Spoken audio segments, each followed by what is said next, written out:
All right, the time is 5:37 on October 2nd. It's Tuesday. We will call this special city council meeting to order. At this time, we'll open up citizens' comment. Roll call. Oh, I'm sorry, roll call. Sorry, my bad. Jennifer, could we please get roll call? Mitchell. Rizzo. Present. Heiser. Here. Zuniga. Harris. Here. Parsley. Tobias. Present. And Travis is on Zoom. He just can't physically be here. Yeah, I saw him on the screen in the back. Yeah, so he's on the backside. Okay, sounds good. All right, this time we'll open up the floor for citizen comment. All those wishing to speak, please come up and please limit your conversation to 3 minutes. Seeing we have no one here in the audience, we'll now close executive session and we will start our special session, our executive. So where is it? Just had it. All right, here goes. City Council will now go into executive session, discuss items 1A through I pursuant to Texas Government Code Section 551.071 and 551.072 and 551.087. We're in executive session. Thank you.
Good evening, everyone. The time is 7:06. It's October 2nd, Tuesday, and I'll call this regular, oh, I'm sorry, we're going to close our executive session special meeting at this time. No action was taken, and no action will be taken now. Do I have a motion? Second. All right, we've got a motion, we've got a second. All right, we're now closed. All right, time is 7:06. On this October 2nd, Tuesday, we'll now call this regular council meeting to order. All those rise for the Pledge of Allegiance, please. I pledge allegiance to the flag of the United States of America and to the republic for which it stands, one nation, under God, indivisible, with liberty and justice for all. The city secretary would please call roll. Mitchell. Rizzo. Present. Heiser. Here. Zuniga. Present. Harris. Here. Parsley. Here. Tobias. Present. I'd like to make a motion to excuse Travis Mitchell. Second. We have a motion, we have a second. All those in favor say aye. Aye. All those opposed, Motion passes 6-0. All right. At this time, we will open up Approval. approval of the, all right, I need approval of the minutes, please. Mayor Pro Tem, I'd like to go ahead and make a motion, sir, to go and approve the minutes for the city council special meeting on September 17th and the regular meeting minutes on the same day, September 17th, 2024. Second. We have a motion by Councilmember Tobias, a second by Councilmember Heiser. All those in favor say aye. Aye. All those opposed? Motion passes 6-0. At this time, we open up citizens' comment. And at this time, we will open the citizens' comment. Anyone in the audience wishing to come forward and speak on any item, please do so. We also ask that you limit your comments to 3 minutes and that you direct those comments to the mayor and council. Finally, we ask that you fill out a citizen comment form and submit it to either myself or the city secretary. Citizen comment period is now open. First up is Don Conley.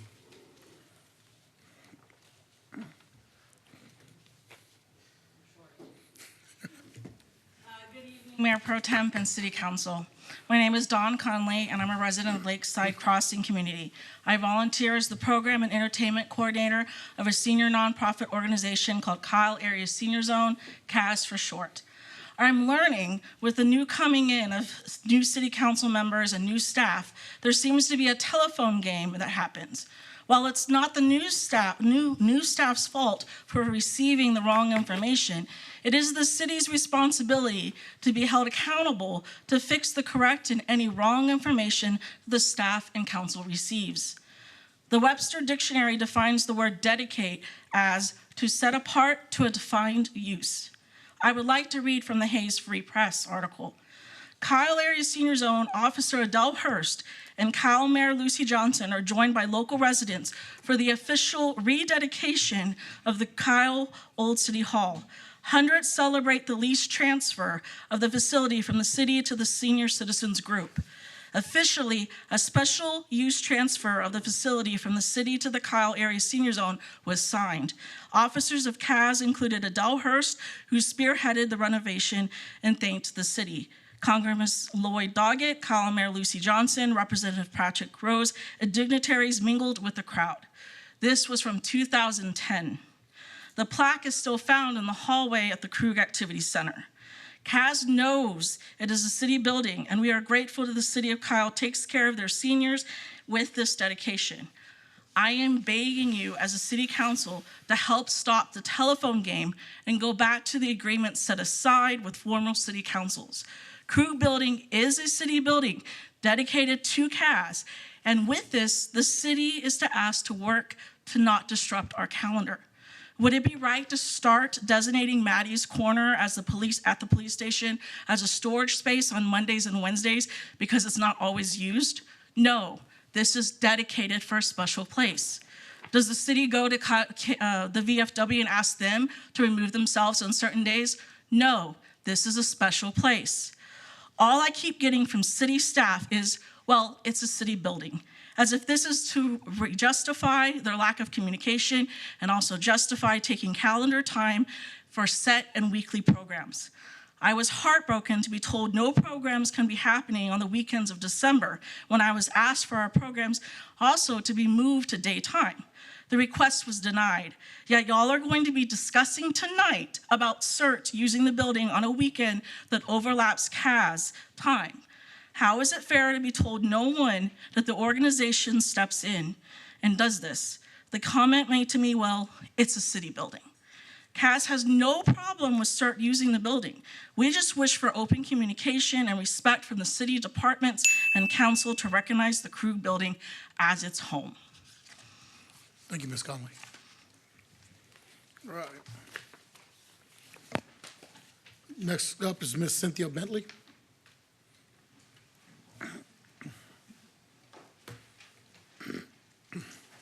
Good evening, Council. My name is Cynthia Bentley, resident for the past 17 years now, but permanently for 12 years here in Kyle, Texas. I want to thank the City of Kyle for asking me to be the Grand Marshal of the Founder's Day Parade. So I'd like to make sure everybody's out there celebrating my birthday and my son's birthday, the entire city of Kyle will be celebrating us. And I just want to say thank you. Thank you, Ms. Bentley. All right, next up is Mary Wiegand.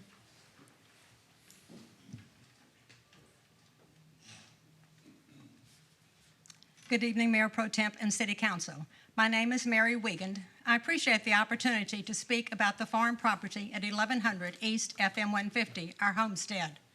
My husband Rex grew up on our property his parents purchased in 1947. Rex and I acquired the farm property and moved to Kyle in 1998. In the spring of 2022, we became aware of the City of Kyle's plans to extend Goforth Road south through our farm to Yarrington Road. Farming would no longer be practical on the property divided by a 5-lane road through the middle of it. That information prompted us to pursue the sale of our farm. Presently, it is under contract with an area developer. At the time we purchased the farm, Kyle's population was about 10,000, and now the population is over 68,000.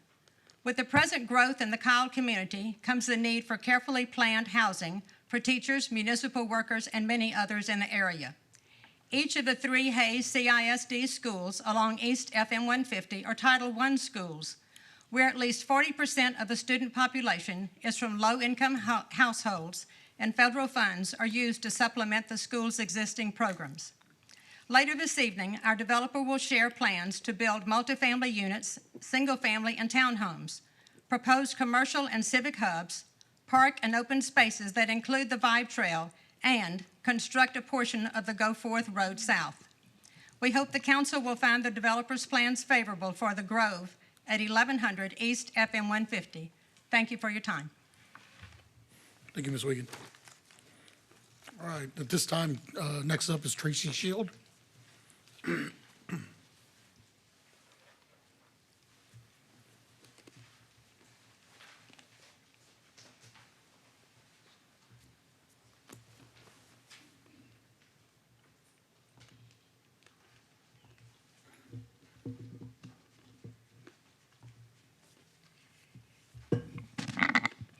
Hello, Mayor Pro Tem, council members, and staff.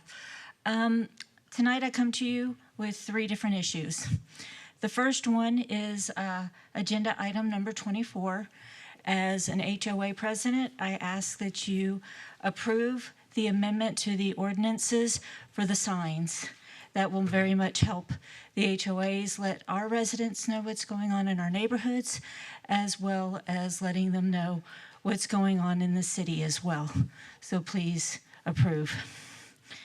Number 2, and Jennifer, here it is. The bog of eternal stench is back. Meaning, when I first bought my home 21 years ago, I knew it was next to a wastewater treatment plant. I knew what I was getting into. Aquatex at that time was not the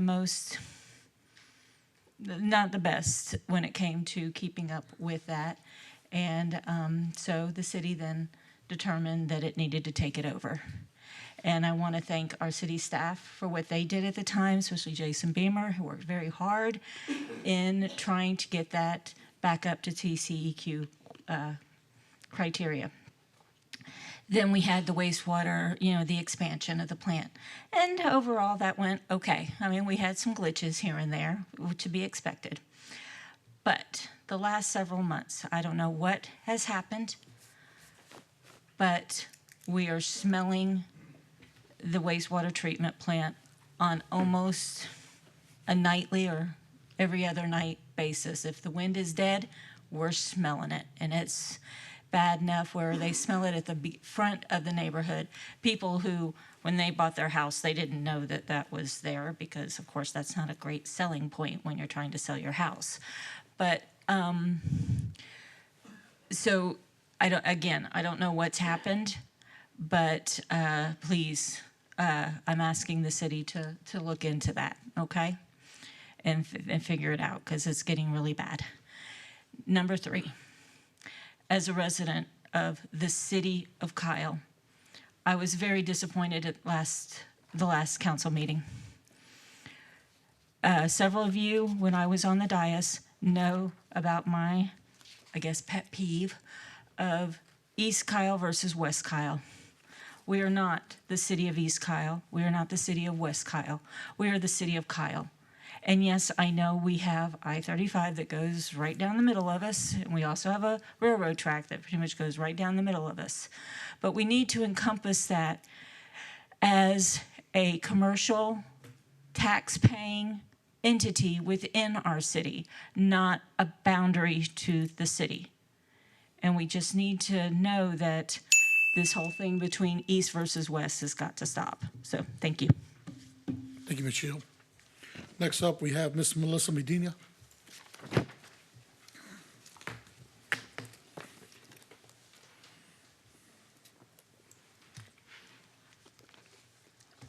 Good evening, Mayor Pro Tem and Council. Melissa Medina for the record. I just wanted to speak on Project Sahara. Living on the east side of Kyle off of 150, already our side of town struggles going home in the evenings with traffic, our roads not being improved. We know the project is coming in the near future between Mickey Court and Hill Street, and that TxDOT is working to improve that area of road. But should we not improve roads first before we put in new big subdivisions, more properties, more homes, and more businesses into the area? Right now, it's a 2-lane highway with a turning lane in the middle. And if you drive down that road early in the morning, 150 coming from the Cool Springs Waterleaf area, you can't go anywhere because of all the parents going into Tobias to drop off their kids, and then coming home in the evening, the same thing. So that's a huge concern, getting the roads improved first. And we know it takes a long time to improve roads, as you can see on the docket tonight, talking about the 2022 road bond. And many of those roads out here on this side of town aren't going to be projected to be complete until 2026, 27, 28, 29, and already at over $1 million projected budget. So if we're looking at developing, we should ask our developers to put it as part of their project to improve the roads. I know at one point HEB was moving in on that property over between Mickey Court and Hill Street, but they didn't want to improve the roads. That's why HEB's where HEB's at, because the road was already improved there. Just food for thought for the community on that side of town. You can't improve 158 back there behind that area between that and Cool Springs. The way it curves, there's just not enough, and with that neighborhood going in back there, so we've already got trouble on the back side of that neighborhood. So just road improvements, they really need to be added into the developer's request when they're building, and not 5 years later, maybe beforehand. Thank you. Thank you, Ms. Medina. All right, I've got no more forms of voting. Is there anyone wishing to speak? Is it filled out form? Ms. Betty Conley.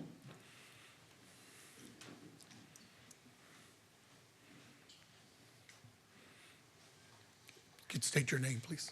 My name is Betty Conley, and I live in 87 Eagle Creek in Kyle. Good evening, Mayor Pro Tem and City Council. I just want to thank you for all that you're doing for the seniors of Kyle. We're hoping to get the bigger space. We have over 1,032 members. We're getting 15 to 20 new members every month. Everybody's excited. I wanted to invite you to the Thanksgiving luncheon that the KFC is going to be doing from St. Anthony, Knights of Columbus, from St. Anthony's, and it will be November 19th. So please mark your calendars, and we hope to see you there. Thank you. Thank you, Ms. Conley. Anyone else? All right, seeing we don't have anyone else wishing to speak, we'll now close citizens' comment. Citizens' comment now, the period is closed. Anyone wishing to pull something or change something on the agenda order? Seeing not, we'll now move on to appointments. All right. Agenda item number 3, appointments. Consider approval of resolution to reappoint Neil Stegall to seat number 4 and to appoint Jake Webb to seat number 2 and Jay Cook, seat number 6 of the Planning and Zoning Commission for 2-year terms expiring September 2026. Melissa McCollum, this is your item.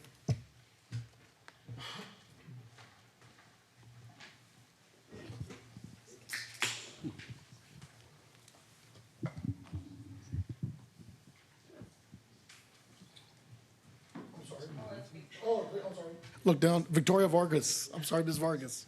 Well, I don't think Victoria's able to make it. My understanding, Jesse was going to present on this item, so Okay. I think there was a little confusion on our part. All I right, sounds good. apologize. All right. All right, Jesse, you're up. I think the wrong item was read in. Oh, I'm sorry, I was read the out. wrong one. My bad. Yeah, I skipped to 2. Let me start over. All right, consider approval of resolution to reappoint Eddie Brown to C2 and Julian Hernandez to C4 for a 2-year term expiring September 2026. Appointment of Henry Siller to seat number 6 to a 2-year term expiring September 26. To appoint Spencer Violette to C3 for a term to expire September 2025. Appoint Dr. Giao Phan as an ex officio member of the Economic Development and Tourism Board. Prisoner is Victoria Vargas, but Jesse's going to take this one, sorry. Thanks, Mayor Pro Tem. My bad. We have a couple reappointments and appointments for the Economic Development and Tourism Board. The council committee, or the committee, the appointment committee, met on September 6th, and I was going to run through these appointments and reappointments, but we have a little bit of a treat tonight. The chair, Eddie Brown, is here, and we had talked to him, and he said he would actually love to come up and present this to you guys, so I'm going to let him come up and run through these names. He was there in the committee as you all approve the new policy, where the chair of the committee is also there to help vote on the different ones. So I'm going to let him come up and present these. Good evening, Mayor Pro Tem, council, residents, community neighbors. It's a pleasure to be before you today. We had the distinct honor and pleasure of reviewing applicants who wish to serve on the Economic Development and Tourism Board. The response from the community was robust. We had 16 candidates who were fully qualified to occupy the seats that were open. We feel like we ran a wonderful process as a team. In fact, we took an additional step of interviewing some of the candidates who we identified as finalists through Zoom conference calls. So we had the opportunity to speak with them, ask them questions, what their passions were about the city of Kyle, what the role they felt our board was, and I think the committee landed on some terrific candidates who are uniquely skilled and qualified, and we're very excited to present them to you for your consideration. Thank you. Thanks, Eddie.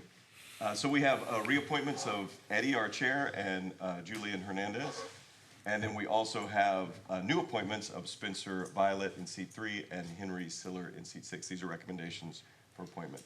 And then the Economic Development and Tourism Board met on September 4th, and they have an ex officio appointment for Dr. Giao Phan. So options for council are to approve some, or to deny the reappointments. All right, do we have any discussion or a motion? Councilor Tobias? Yes. Mr. Brown, I remember when you first came on board, and of course I approved you to be on this chair. And I wanted to thank you for all your hard work that you've given to this board right here. And yeah, it looks like you wanted be for reappointment. So this would be your last term if you were to go through, correct? Yes, sir. Okay. Again, I just wanted to say thank you. I've heard great things about you, and I appreciate all your work that you've done for that.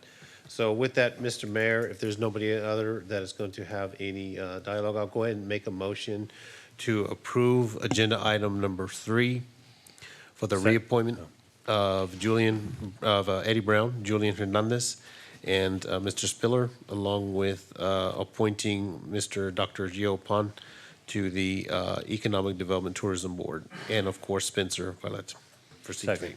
We have a motion by Councilor Tobias, second by Councilmember Heiser. Is there any other discussion? I just want to say one thing. This was one of the last boards that had a residency requirement, and there was some debate as to whether or not there were going to be enough people to fill this board with the requirement. And sitting here now, knowing that we had the volume of candidates for these 2 seats is extremely encouraging, and it's exactly the reason why Councilmember Parsley and I, at the time, made the controversial move to recommend that we institute this requirement. So thank you to everybody who participated in the process, and if you didn't get selected this time, please don't let that discourage you for the next time or for another board or commission. All right. Any more discussion? All those in favor say aye. Aye. All those opposed, motion passes 6-0. Thank you. Thank you, Eddie. All right, now number 4. Next up, number 4, consider approval of resolution to reappoint Neil Stegall to seat 4 and to appoint Jake Webb to seat 2 and Jacob Hogg to seat 6 of the Planning and Zoning Commission for 2 years, terms expiring September 2026. Melissa, now your yours. Thank you, Mayor Pro Tem and Council. Melissa McCollum, Chief Development Officer. I had the exciting privilege to work with the reappointment committee on this, and our current P&Z Chair, Sarah Lincoln, is actually here as well. So we had one existing commissioner apply for reappointment, Neil Stegall, for seat 4, and he was recommended unanimously by the board to be recommended for reappointment to that. And we have 2 newcomers, both for seat 2 and seat 6, Jacob Webb and Jacob Hauk, for to serve on new commissioners for those seats. And so with that, the committee did recommend unanimously these 3 individuals to hopefully round out our Planning and Zoning Commission. All right, thank you. Do we have any questions? Do we have any motions? Sure. I would like to make a motion to consider approval. I'd like to make a motion to pass item number 4. Let's do that. That's Second. easier. We have a motion by Councilmember Heiser, a second by Councilmember Tobias. Any other discussion? Real quick. Yeah, go ahead, Councilmember Tobias. Commissioner Stegall, thank you so much for all your hard work. We've seen you many times in the meetings. You've been giving a lot of great input on the city. You've done a lot of your homework, and we appreciate it very much. And if it goes through, I appreciate your congratulations on getting reappointed. And again, if this motion goes through again, welcome to the new individuals that'll be serving. You know, it's good to see that we have, like what Mr. Heiser's saying, a lot of people stepping up in our community. So we're very glad for that. Thank you. Councilor Parsley. I just wanted to make a similar comment. We appreciate to see you here during the council meetings and giving your feedback to us, whether it's like to agree with the rest of the planning and zoning or not. It's very appreciated when you give your input and decisions that we're gonna take. So thank you so much for your dedication and your time, and that goes to our chair that it's always very involved too. Is Jay? Yeah. Thank you for coming. Do you want to say anything at all? I know that sometimes people don't show up for these. Is there sometimes a formality, but He's right here you're in the front here row. and you're sitting in the front, so I figured I'd put you on the spot. Okay, all right. Well, thank you for saying yes. Yeah, thank you for coming and thank you for serving. Yeah. All right. No more discussion. All those in favor say aye. Aye. All those opposed, motion passes 6-0. Congratulations. Congratulations. Thank you. All right. Agenda item number 5, consider approval of the resolution of reappoint Brooke Philippant to seat 2 for a 2-year term expiring September 2026, and the appointment of Annabelle Gomez to seat 1 and Melissa Spence to seat 3 to fill vacancies expiring September of 2025 to the Arts and Cultural Board. Amber Schmeitz, this is your item. Good evening, Mayor Pro Tem and Council. We had 3 eligible applications apply for 1 reappointment, 2 appointments. The Arts and Cultural Board has 7 members. Seats 1 through 4 are artist community representatives.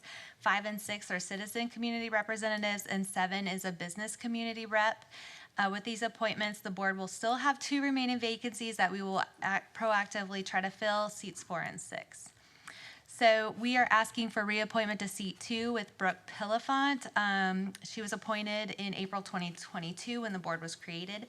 She teaches art classes at the Hays County Jail, hosts an annual pop-up art show in San Marcos, and she's currently working to establish a tiny art gallery program in the city with her work on the board right now. We also have Annabelle Gomez for seat 1. She's a longtime Kyle resident and artist. She has her Bachelor of Arts in Studio Arts. She has experience as a public art program manager, artistic associate, and cultural activities specialist. And finally, we have Melissa Spence for seat 3. She's a Kyle resident and artist. She has her bachelor's in graphic design, and she currently works as a project manager art consultant. All 3 very wonderful and capable candidates for you. The panel convened on September 24th, and they unanimously decided to recommend this panel. And so these are the options for you tonight, and we obviously recommend approval. Awesome. I'd Dr. like Harris? to, I'd like to make a motion to approve item 5. All right, we have a motion to approve by Councilmember Harris, second by Councilmember Parsley. Any discussion? Go ahead. I just want to say that I served on that panel to review the applicants, and I'm just so impressed with the people that are applying for our various boards and commissions. And we will fill those other 2 openings quickly. It's great to see so many people getting involved and wanting to get involved, especially have the experience. It's really important, so I'm really happy for our community. It's great. So, with that being said, all those in favor say aye. Aye. All those opposed? Motion passes 6-0.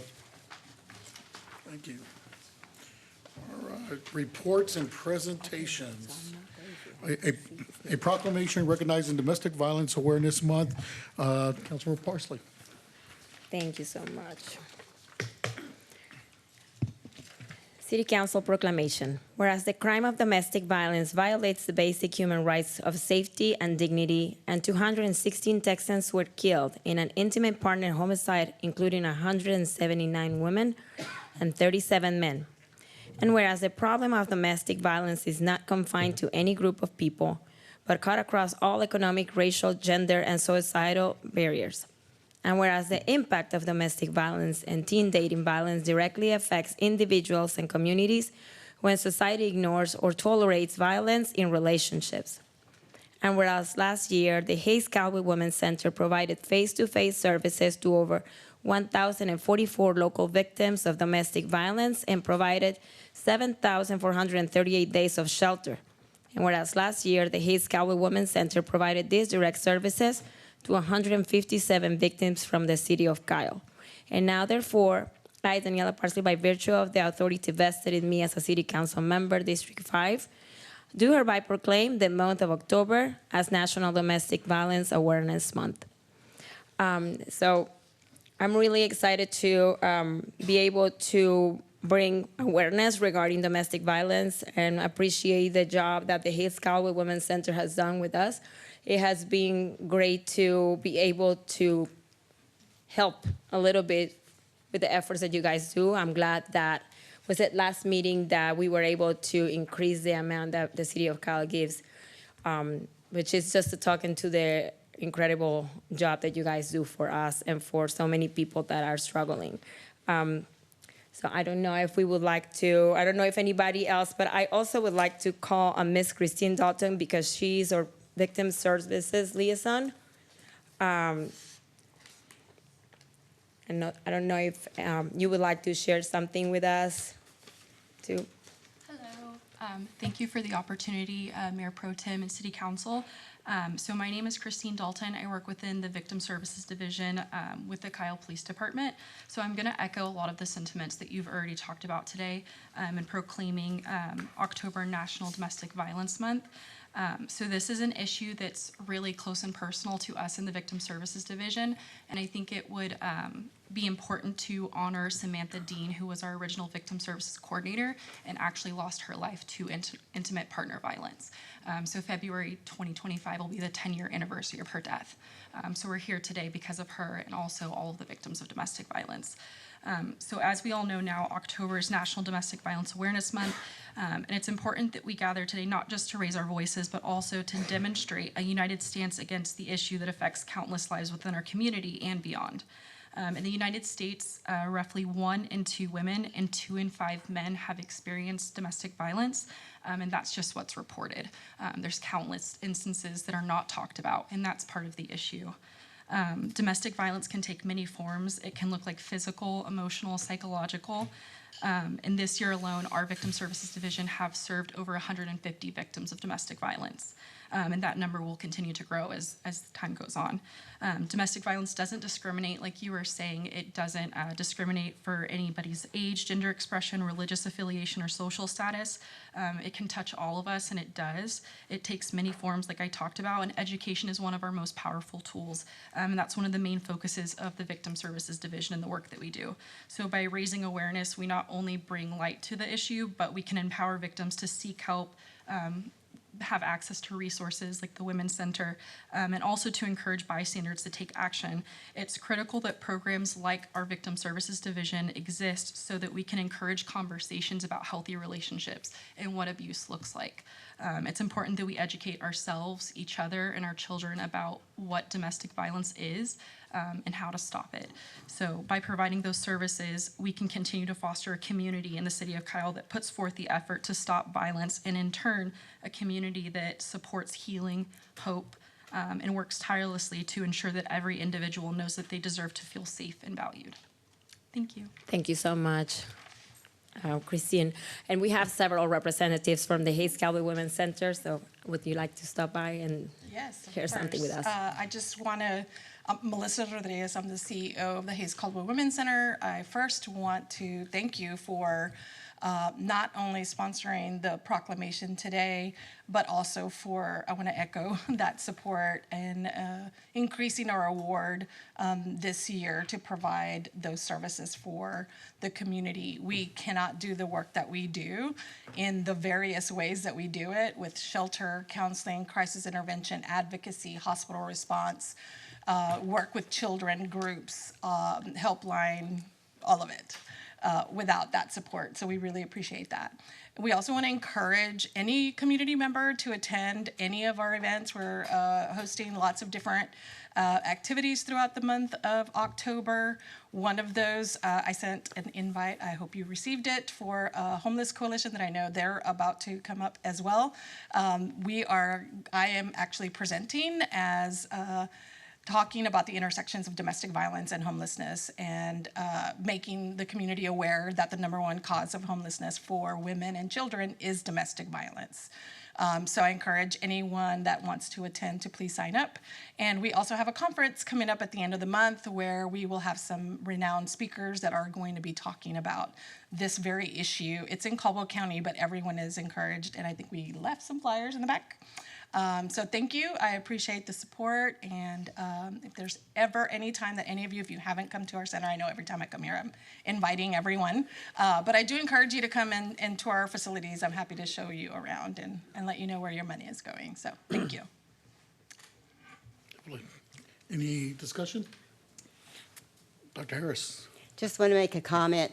I started the domestic violence shelter in San Angelo in 1979. We were the third shelter in the state of Texas. I ran that shelter for 8 years, and then some years later found myself being the victim of domestic violence. So there are no boundaries to who can be a victim of domestic violence. So I want to thank the center and all the work you do, and all of the shelters around the state of Texas. Thank you. Thank you for sharing that. Thank you. And just want to finish up with saying what amazing resources we have as a community, the Hayes Cowboy Women's Shelter and the Hayes County Food Bank. I want to thank Councilmember Heiser for first finding the funding for a couple of years ago, over a year ago, when we first started giving to the Hayes Cowboy Women's Center, correct? Is it 2 years now? Is it 2 years now? So it's great. So I want to thank you for, and Daniela. Oh, okay. I didn't. Cool. Well, thank you. Me on the tour. Well, thank you for both of you for getting this done. Something I had tried to do, and I'm glad that y'all took it to the finish line. I'm really excited for that. You know, I look at these are two resources that our community can really benefit from, and I really thank y'all for the work y'all do. So thank you very much. Would everybody like to take a picture with the proclamation, please? Yes. Come on up, Miss Laura, to my staff. Come on, you too. Stay up here. You want to go up? Go down? Sorry. Okay, you go down. Okay, sir.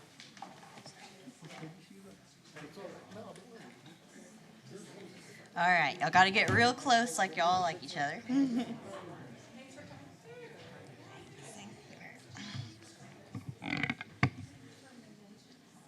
All right, if we can get y'all to scooch in just a little bit. If you're maybe shorter, we might have a double row. Sorry, short people. Councilmember Tobias, can you move in just a little bit? Councilmember Heiser, can you move in a little bit? Tobias, just a little bit more. All right. Making me stretch. All right. On the count of 3. 1, 2, 3. And then I'm going to grab a second one with this phone real quick. On the count of 3. 1, 2, 3. Perfect.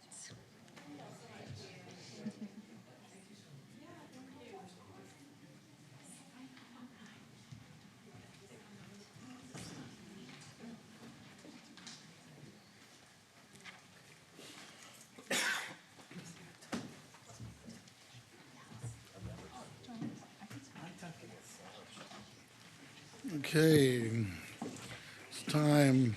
Number 7, a proclamation recognizing 2024 World Homeless Day. Councilmember Harris. It's my honor to present this proclamation. City of Kyle, City Council proclamation. Whereas since 2010, World Homeless Day has been observed to focus on the issues of homelessness and inadequate housing that affect at least 150 million people around the world, including 653,104, and maybe more, or 5, or 6, or 1,000 more on a single night in America in 2023. And whereas the purpose of the proclamation is to educate the public about the challenges of people experiencing homelessness, including the shortage of low-income housing throughout Hays County, and to encourage sustainable funding and resource support for homeless assistance service providers. And whereas the Homeless Coalition of Hays County's membership, which currently includes 35 organizations and 12 individuals, recognizes that homelessness or the possibility of becoming homeless continues to be a serious issue for many individuals and families throughout Hays County. Now, therefore, be it proclaimed that the City of Kyle Council hereby proclaims October 10th, 2024 as World Homeless Day and encourages all citizens and service provider organizations to unite in a collaborative approach to homelessness issues that need all of their support. In testimony hereof, I have unto set my hand and cause the seal of the City of Kyle, Texas to be affixed the 2nd day of October 2024. Laura Lee Harris, council member. Any discussion? Anyone want to say anything? All right, well, you want to bring up Lisa? Come on up. You know, I'm always ready to say something. Yes. First of all, thank you from the bottom of my heart. One of the things that you mentioned in the proclamation that's just the most important thing to us is that there are more than 30 organizations in this county that we meet regularly to share our resources, find out where our gaps are for this problem that is in every town in Texas. And make no mistake, poverty is a serial killer. Homelessness, especially unsheltered homelessness, is a killer for our community and for individuals. There are so many people that we don't see. When Ms. Harris was talking about maybe it's more, maybe it's more, maybe it's more, it's always more, because there's the people that we don't see that don't come to the agencies, that are actively hiding or that are just moving from place to place to where we can never touch them long enough to provide them with the services they need. But just because they don't own real estate here doesn't mean they aren't our neighbor that we should love as we love ourselves. And it's been an honor to work with these other organizations, our friends at the Women's Center and all the organizations across Hays County, to try to do what we can to care for those neighbors. And I've said it before at these meetings, I believe that a community will always eventually be judged on how it cared for its most vulnerable members. And that's us, and that's all of our neighbors together. So I really thank you for calling this one day of recognition, that we will be focusing on the problem as it lies in our own neighborhood, and recognizing the people that are constantly working on it. Thank you so much. Thank you, Lisa. Oh, well, should we help a little bit there? Should I do a picture? Do you want to do a picture? All right. So my 16-year-old son is here, and I'm going to drag him to the picture because he has volunteered with Caritas, with Mobilos and Fishes, and with other homeless organizations starting when he was 6 years old.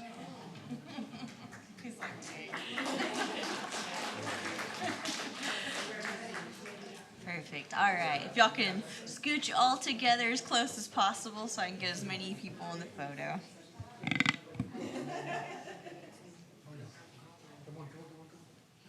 All right. I'm going to need my ends to move in just a little bit closer. Ooh, sorry, Councilmember Tobias, can I get you one step closer? All right. On the count of 3. 1, 2, 3. Perfect. Thank y'all.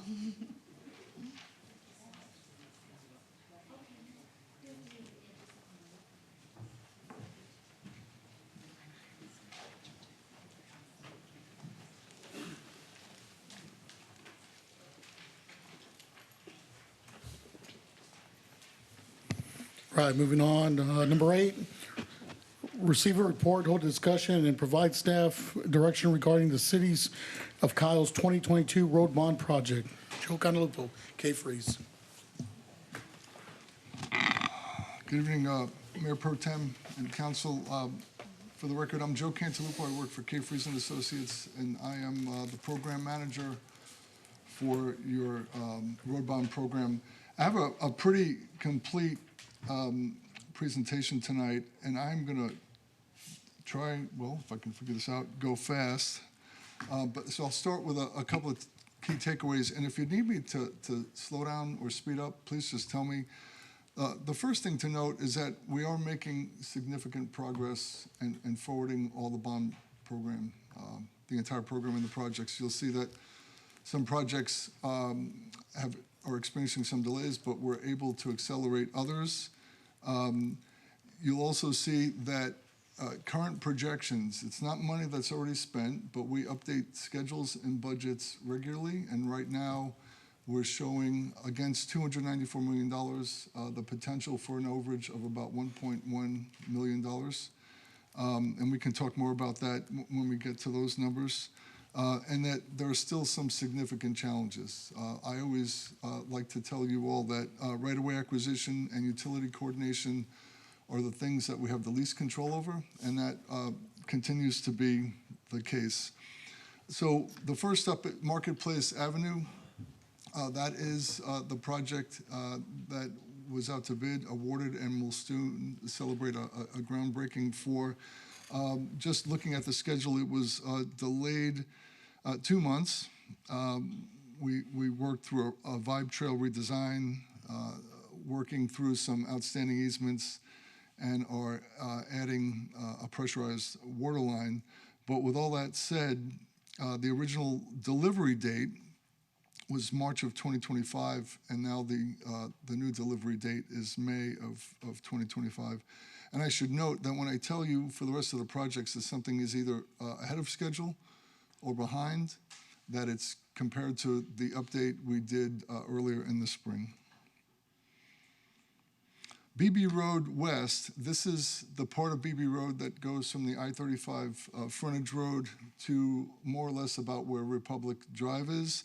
This actually has been expedited about 1 month. And in this case, it's the bid which affects the delivery date. And so when I tell you the current schedule, the end date, it's when we expect it to be in service. But this project, we're projecting to save about a month. We're still working through some design issues that have to do with some detention ponds that are in very constrained areas, which also include a retaining wall designed for one of the ponds. But the good news is that right now we're projecting to be able to deliver that 1 month early. Kohlers to Seton, which is the off-system project, that is on the, of course, the east side of I-35, and it goes from the frontage road through what we all know to be the Caraway tract down to Seton. This one as well, we're projecting it to be delivered about 2 months early. The original delivery date was August of 2026, and the projected delivery date is June of 2026. We were worried about this one in the beginning because we developed a shared stormwater system to coincide with some projected development, and then there's also coordination with the BB Road project. It was some doing to get those two projects on the same schedule so they could be delivered together and work together, because although the BB Road West and the Kohlers Off system are separate projects, they will have to function together. So we did a lot of work to get them on the same track, and it turns out we're projecting to deliver both of those a little bit ahead of schedule. Bunton Creek Road, this one has been pushed out 6 months. The original delivery date was scheduled for January of 2027, and now it's looking like July of 2027. This project, they all have their opportunities and challenges and unique features, but Bunton Creek Road is one of the projects where we have significant utility coordination. The challenges with utility coordination remain not only working with each utility, but also making sure that between the different utilities, they are coordinated. They don't trip each other. They get the space they need within the right-of-way, and they're well organized, and that there is also significant right-of-way acquisition.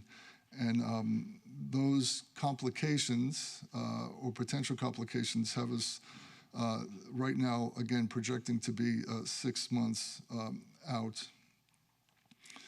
Six Creeks Boulevard, this is part of what I commonly refer to as the Old Stagecoach Road family of projects. This is the piece from 150, Jack C. Hayes Trail, comes in, that goes to Old Stagecoach Road.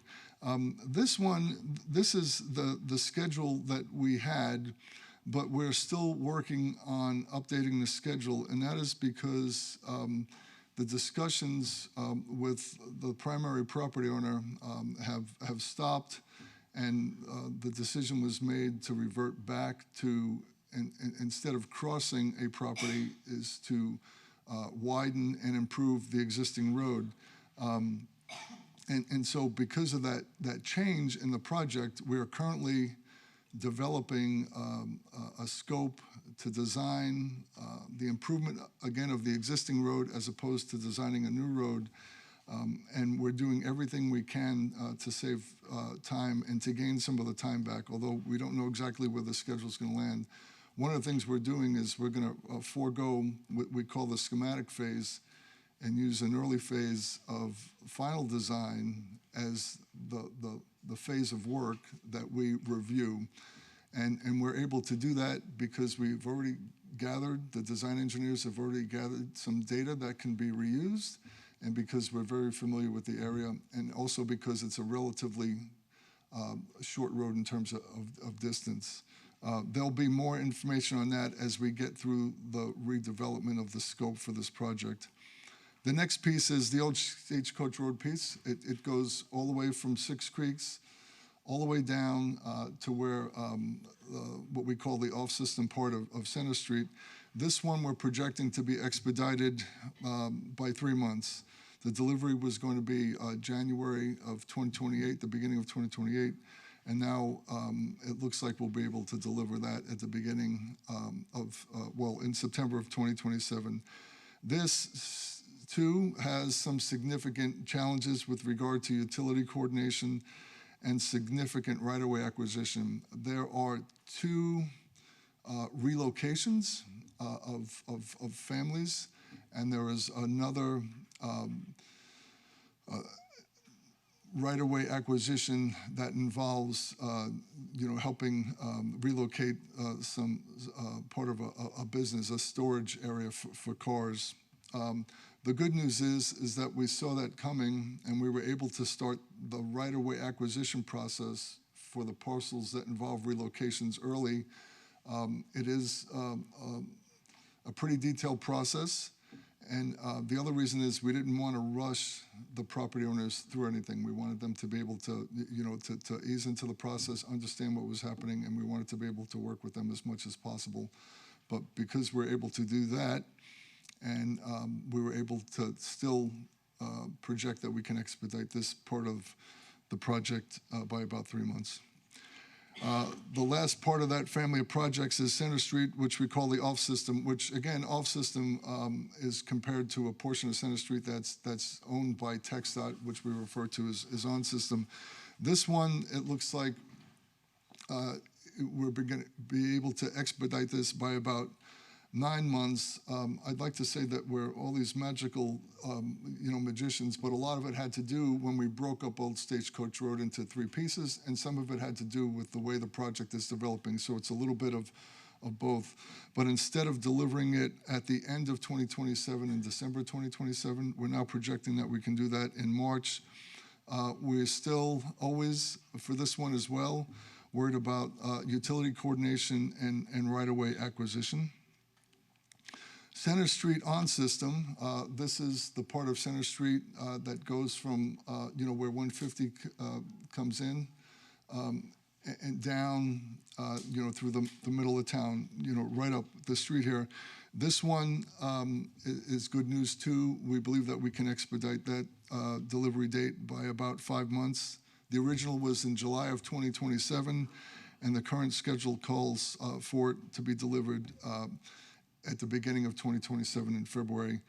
The challenges with this project that we're staying on top of in order to maintain that expedited schedule include coordination with TxDOT.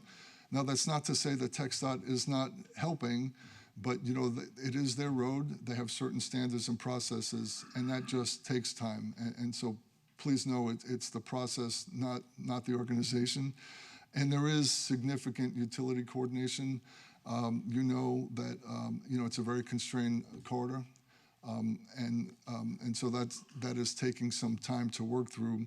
But the design engineers and our team have a good grip on it, and we still think that we're going to be able to expedite the schedule by about 5 months. The next project is Kyle Parkway and the Lehman Road extension, and this has been pushed out by about 1 month from September 2027 to October of 2027. The challenges with this project are there was an additional water line design and additional water line construction. The coordination with ARWA and the complication of how to put together the right-of-way needed for the road as well as for the water line for ARWA and a city water line is taking a little bit longer than we expected. It's actually taken longer than the 1 month of delay, but we were able to make up a little bit of time by doing other things. Windy Hill Road, that was pushed out about 4 months. That delivery date was originally, or at least from April, scheduled for January of 2027. The delivery date is now May of 2027. There is significant utility coordination on this. There are 3 areas of Windy Hill Road on the west side, just about in the middle, and then on the eastern boundary of the project that we're working through. And there's significant right-of-way coordination. There's not a big number of parcels, but there is one major parcel that is requiring close coordination with the property owner, and that just takes time. Kohlers to Seton, this is the on-system portion. This is the part of the Kohlers to Seton project where the city is going to work with TxDOT to take 35, the interstate, over Kohlers. There is no change from when we reported this back in April. The delivery date was scheduled or is anticipated to be of October 2029, and that's not changed. Again, the project challenges we face are working through the TxDOT process. This is a little bit more complicated because it involves the interstate, and so there's another level of coordination. But some of the paperwork that we need to be able to work in and around the interstate has already been processed. The design team, the GEC team, as well as city staff, continues coordination with TxDOT, and we are still looking for ways to see if we can save the time with this. And so hopefully next time we come back for a briefing, this might be one that moves up a bit. But this is the project with the longest schedule, and it is not necessarily because of the technical issues, but it has to do with just the process issues. So any chance we get to save some time, we'll do that. BB Road East, this is, again, the part from Republic Drive all the way out to the eastern limits. It's been pushed out, projected to be pushed out a month, which is from May 2029 to June of 2029, which is pretty amazing because I often say, and when we talk about things internally as a team, that this is probably the most complicated. This and maybe Button Creek, they take turns.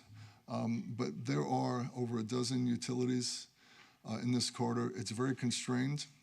We are trying to minimize impacts on right-of-way, minimize, the potential for interrupting structures and homes. And the utility coordination is extremely detailed and extremely difficult. There's also significant right-of-way acquisition, not necessarily always in terms of the size of the parcel, but just in the sheer number of parcels. This is the project that has the greatest number of parcels. And so right now we're projecting it to be a month out. But the thing to remember is, right, we're nearing the end of 2024, 2029 is 5 years out. There's a lot that can happen in terms of our ability to try and bring something in. Our job is to have it go this way as opposed to be pushed further out. So now I'm going to update you on the cost projections, and you're going to see some red. But remember, these are current allocations, right? They are, again, we update schedules regularly when we hit milestones in design or when we learn something about the project. And we also update budgets regularly. And sometimes costs go up, sometimes costs go down. I can tell you that the numbers you're about to see will change. What I can't tell you is whether which way they'll go. But what we do every day, we work on this, and we do a little bit of work on this every day. Our job is to see if we can save time and save money. So what you're looking at, our current cost projections, obviously the projects are listed on the left. We're showing the original budgets and the original contingencies, and then what the current encumbrances are and the projections. So that's a combination of what we've already spent or allocated on the projects and what is projected to be spent, like the current budget to complete. And so Culvers to Seton is projected, or right now, still has over $10 million of its original contingency. BB Road is about 15 on its way to $16 million over, and that is a combination of things, which I can speak to when I get through the list. The Old Stagecoach Road, Center Street project, the off-system portion is projected to be right now a little bit under budget by about $2 million. Center Street on-system is projected to be a little bit over.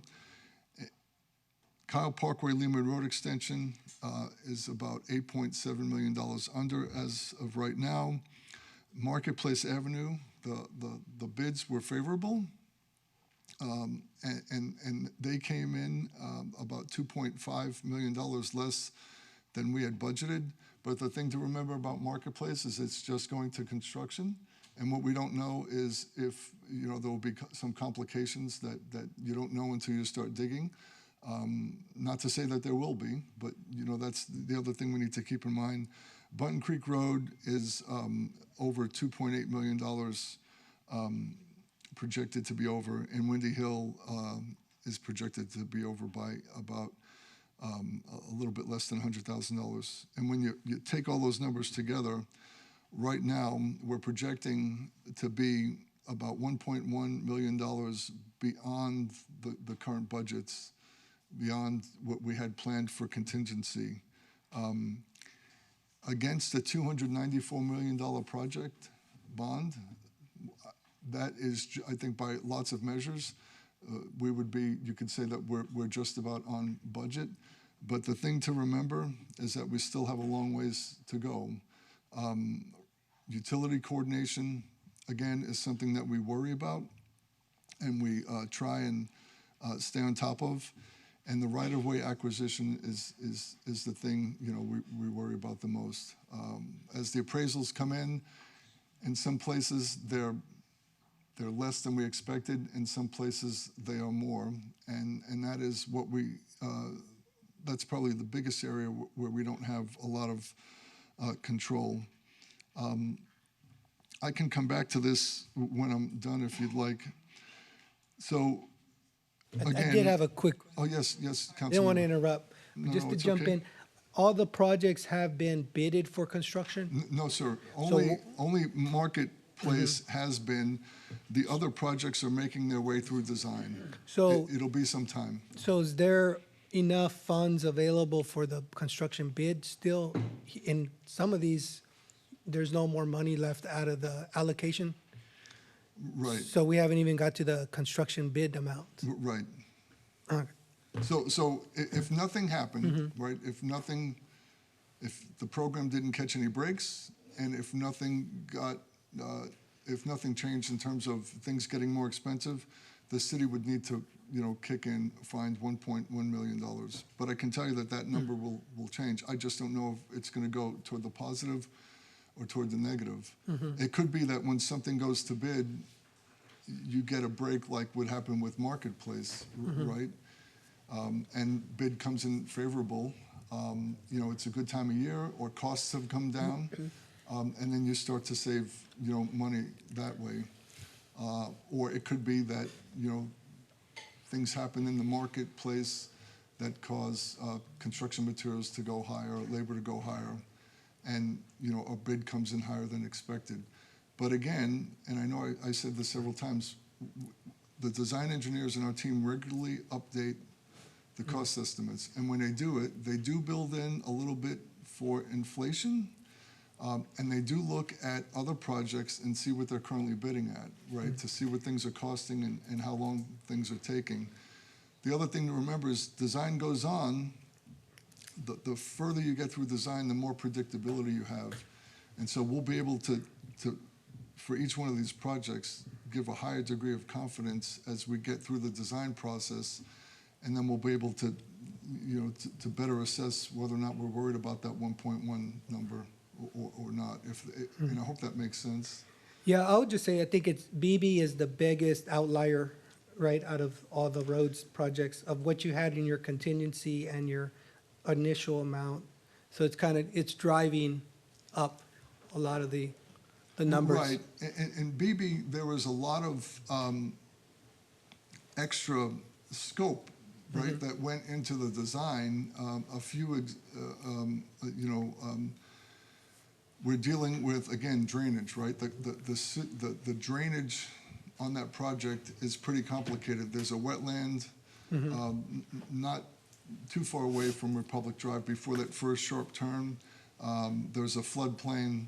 The area that was set aside by the potential development for retention, for drainage retention, was not adequate to take all the drainage from the site, and so that required deeper design. There's a whole bunch of things that went into it. It's not just because the costs, went out of control or we weren't managing the design costs. It's because, we added things to enhance the project and make sure that it was safe for the community. In this case, a lot went into the drainage to make sure the site can function correctly. A lot went into the drainage to make sure that the road would function correctly. And a lot, honestly, went into making sure that we can meet the regulatory requirements for wetlands and for the floodplain.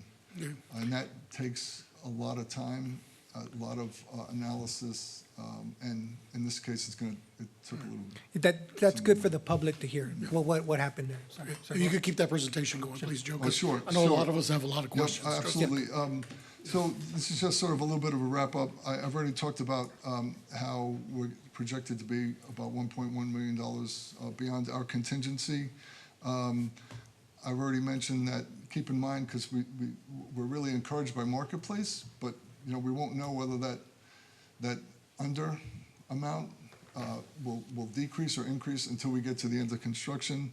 And again, and I think this is the fourth time, we're very conscious and track very closely what utility coordination is going to take and cost, and also, we are tracking and are concerned about right-of-way acquisition costs. And so we'll continue to work on right-of-way and utility coordination. One of the things we do is we start the right-of-way acquisition process as early as possible. We continuing to work through getting the projects through final design. We're stepping up our coordination efforts, with their blessing with TxDOT for the on-system projects. And just as sort of a little bit of a side note, we're continuing, our series of outreach events. As a matter of fact, we have one tomorrow night at the Public Safety Center for the Colors Project. And that's it for the presentation. I'd be happy to try and answer any questions. Anybody got any questions? I just have, Yes. if you don't mind, No, not it's at all. not going to be a lot of questions, just going to be clarification, so that way the residents understand when we're talking about the utility coordination. So let's start with BB West. Of course, we're going by the schedule, which kind of makes me feel a little comfortable that we're just a month behind, because these are like decades of roads that need to be fixed. So when you're mentioning that we're running a month behind or a delay or maybe 3 or 4, I feel a little bit comfortable on that. So when we're talking about BB West, Kohlers, Bunting Creek Road, when we're talking about the utility coordination, that has to do with pretty much the electrical poles, correct? So if everybody drives down those roads and you saw this big old T-towers of utility poles, those eventually would have to come down and be buried, correct? Yeah, yes, Councilmember.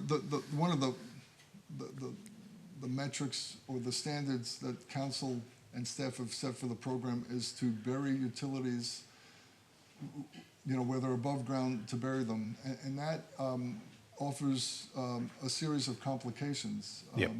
And one of the complications is you can't put the buried utility where the overhead utilities are. You have to give them a separate lane. So that introduces some complications for right-of-way acquisition.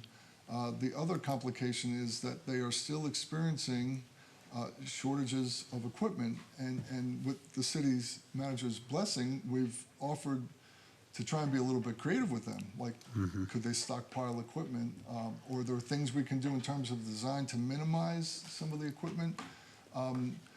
So some of it has to do with just the nature of burying utilities. Some of it has to do with the availability of the equipment that they use to bury the utilities.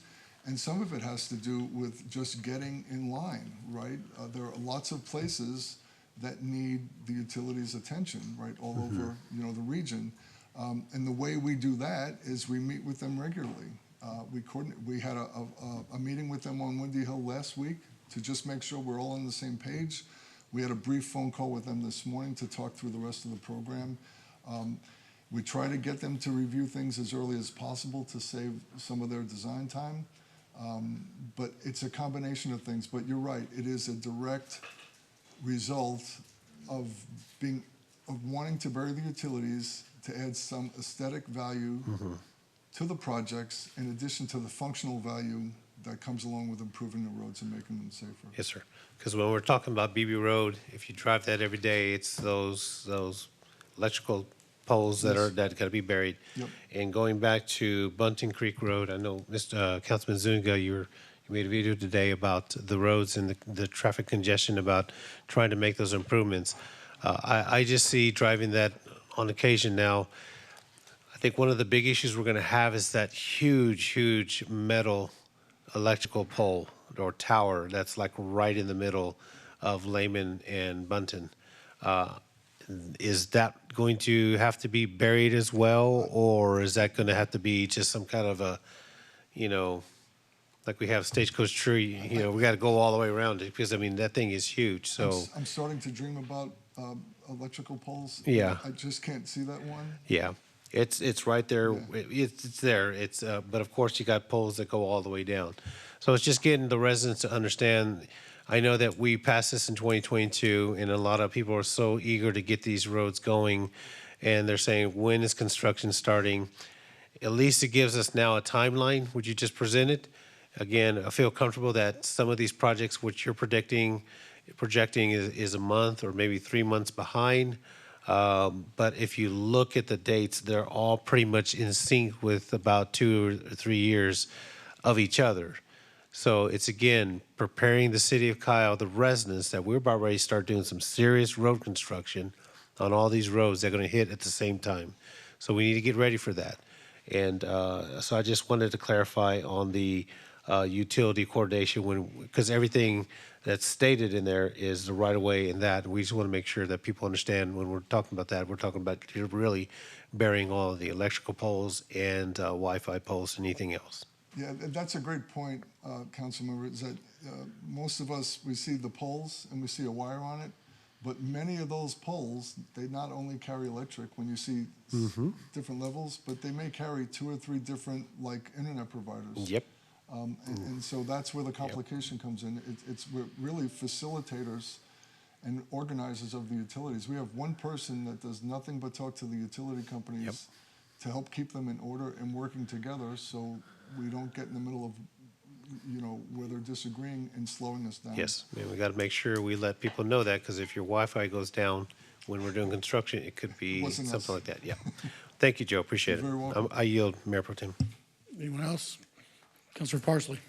So that contingency, I knew that we were gonna run out of it quickly.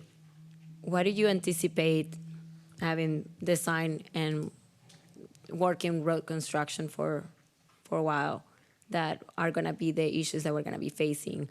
And if we had to, what would be the first things that you would do in order to be able to stick to the budget that we have? Like, where would you start cutting into the scope of the project? Well, this is going to, I would first say, it's not that we don't worry and we're not concerned, but we're not there yet.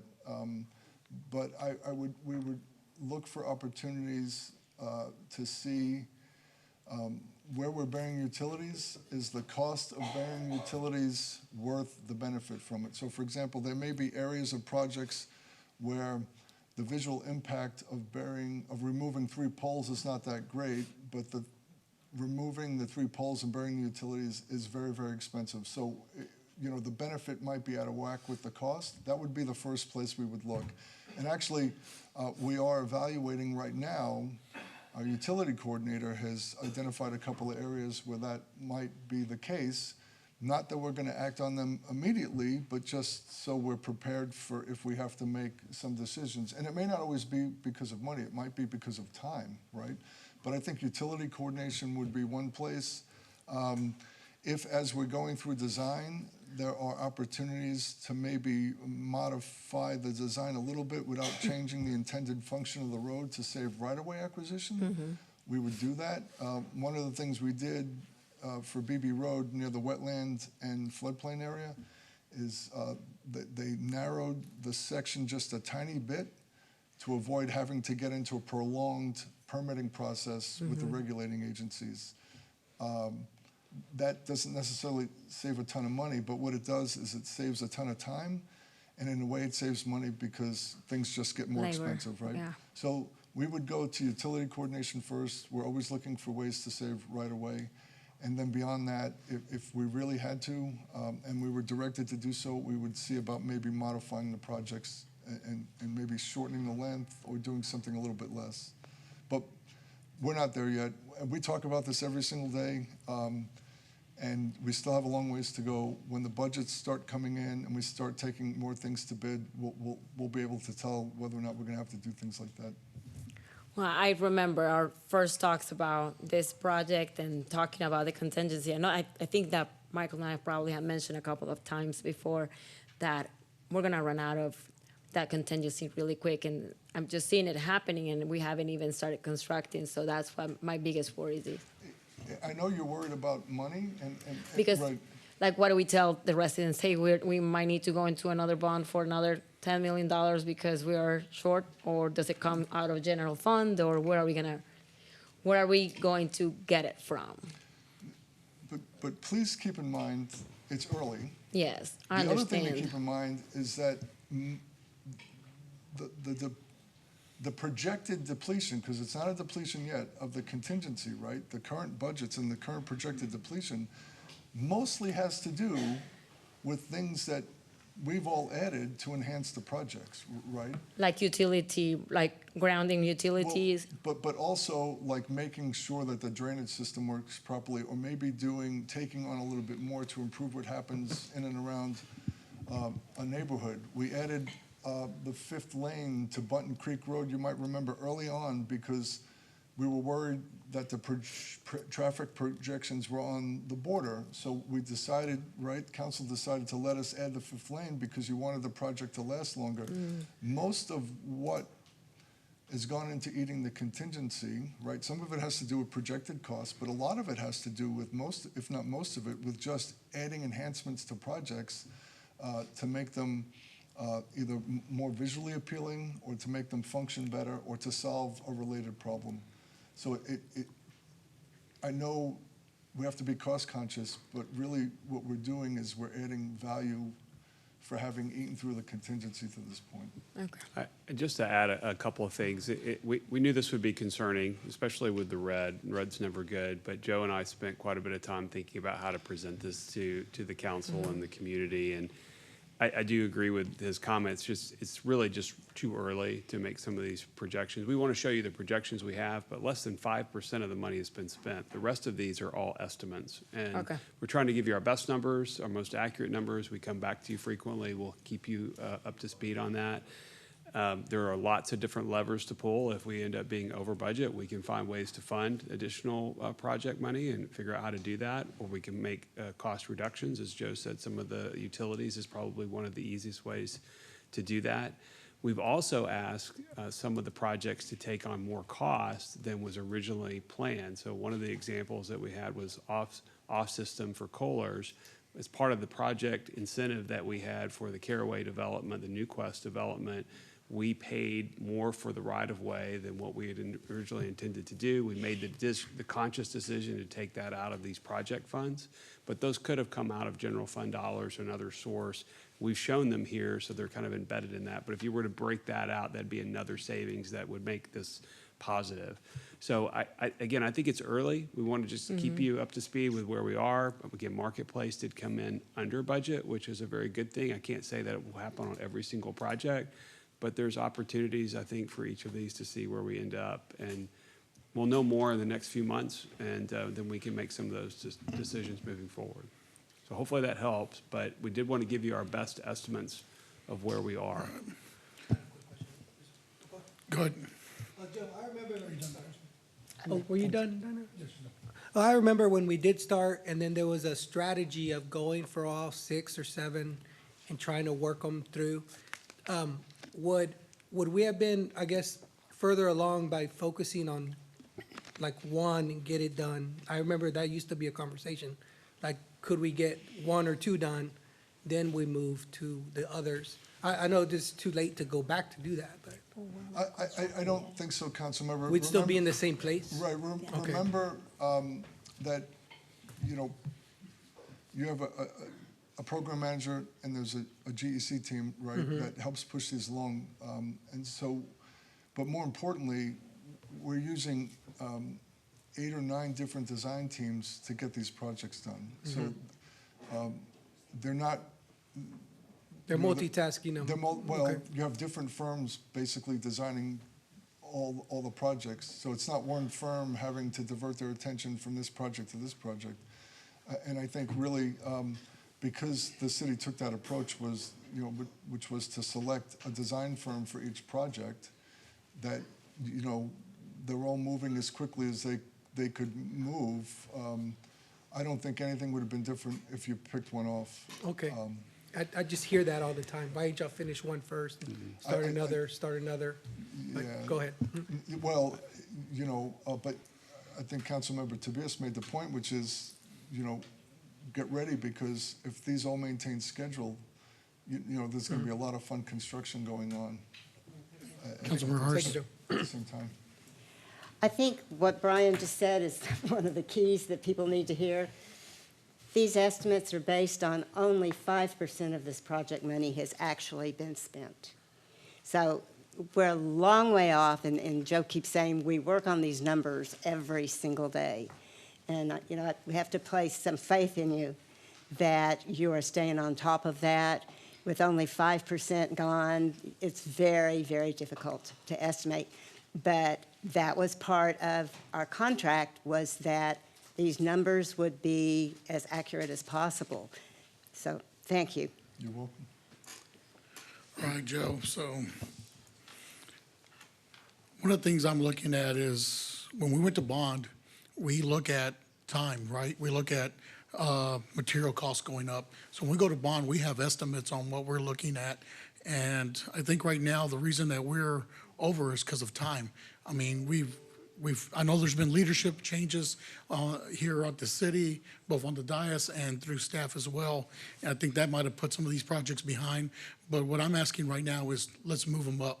Let's do everything we can in our part of moving, because what we're doing here is, I think we should have been further along, and I think there was a lot of combinations that are dragging us down.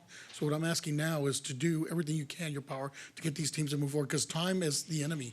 These numbers are going to inflate with time. I mean, just think about what's happening right now with the dock strike. I mean, what's that going to do to us right now with material? I mean, that's going to be, I don't know how long that strike's going to take, but that's going to add an added cost to us as well. So what we need to do is break this time down further and make sure that we're able to start these projects sooner than anticipated, because the longer that these projects take, the more that the prices of labor, material, everything's going to go up. I mean, so we definitely need to make sure that we can break these numbers down. We need to start doing more to try to get that timeline further. A month, I think it's not a month that we're behind. I think it's almost 6 months to a year, and I think it's not, I'm not putting all the blame on you. I think there was some blame here on the city as well when we were going through a lot of changes. So what I'm saying now is that as a team, all of us need to start making sure that we're doing everything we can to move these time lapses up further, because when we're talking about a month, I think it's a lot more than a month. In my thing, I think we should have been further along in the process. But like I tell you, I'm not putting the blame on you solely. I think it's all of us together collectively should have been doing more to get these timelines down. Because we did have, when we went to bond, we look at rising costs to now be over. It's really concerning to me. So I want to make sure that we're doing everything, Brian, as a city, to make these projects come forward and bring them in a timely manner, because I really feel like we're behind schedule.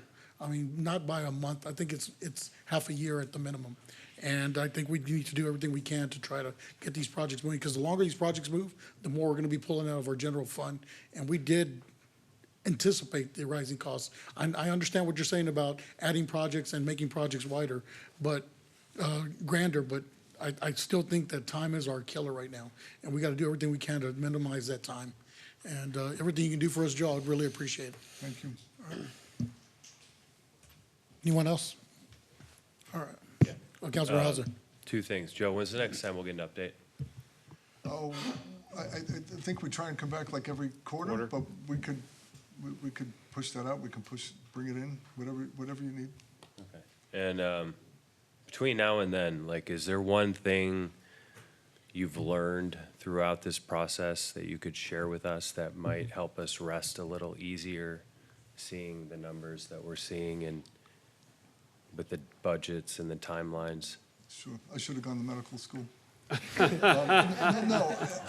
accept that as an answer. No, I needed to do that so I could think of an answer. We learn a little bit every day. If we did this up the road or down the road, it would be a different process. But I won't say that we've learned, but what we've adapted, to Mayor Pro Tem's point, like one of the things we did months ago was we were approaching right-of-way acquisition project by project, and then we looked at all the parcels that needed to be touched, and instead of trying to pick the project that we sort of buying right-of-way from first, we made a very simple and quick decision to go to start them all and deal with the ones that were most complicated. You don't necessarily see that, but we're saving lots of time, and we hope to save even more time by starting the more complicated parcels first, right? Where there's maybe a building or a relocation, for example. You know, the other thing we've learned is that we sort of begged the utilities to start talking to us at 60% of completed plans as opposed to being at 90%. That is working. We're starting to gain some speed with the utilities. The relationship part of the utility challenge is resolved, and now we're trying to work with them to see if we can fix the do we have to wait for equipment forever challenge. So we have learned, you know, and adapted to early coordination for right-of-way and early coordination for utilities. The other thing we've learned is that it is our, I wouldn't say learned, we've known it, but we stay on top of, is we are in conversation almost every single day with the design engineers. I mentioned that we have somebody who does nothing but coordinate with utility companies. We also have somebody that does nothing but track the schedules that the design engineers are doing. And if they start to slip by a day, our corridor manager knows, and we start sending emails and phone calls, you know, and that's also helping us. So I think the big message, council member, is every single day we work on this, and every single day we look for an opportunity to save time and money. And you know, we are doing, you know, the very best we can. So what I'm choosing to take away from that is that the next time you present to us, we might be closer to being ahead of schedule, to the original schedule, and closer to being on budget. Correct? No. You cannot make that promise, Mr. No, Mayor. that's only, it's only, I mean, my job is to be honest, right? I teed you up, Joe. Yeah, I know, but I don't want to come back. I would rather get laughed at or yelled at, and then, but be honest. We just know that a couple of the projects, just because of the you know, the technical issues, are going to take longer, right? I wish I could tell you that we could bring BB back a year, but I would be lying to you. Now maybe some of the other ones we can accelerate, like you know, maybe we can save some time on Windy Hill, or even save, you know, time on having to redo that Six Creeks. I would say one other thing is our coordination with TxDOT. We've really established strong relationships with TxDOT. In fact, we had a very productive meeting just last week, and they gave us some really good suggestions of how to improve the timeliness of the Kohler's on-system project, so the one under 35. We're trying to get the exact details of what that'll mean, but maybe combining some of their processes will reduce the time potentially up to a year on that project. We're not ready to say that for certain, but that's one of the things we're hopeful for. Also, their partnership with us on all the other on-system projects, I think, was really positive. But those are things that will play out as we get more information and go through the process. We're hopeful that we can give you good, you know, quality updates on that in the next few months, and then have a better schedule. But this is where we are at the moment. Joe, thank you for your presentation. We appreciate it. You're very welcome. Thank you. Thank you. Thank you, Joe. All right. Agenda item number 9, receive a report and hold a discussion and provide staff direction regarding Project Sahara. Melissa McCollum.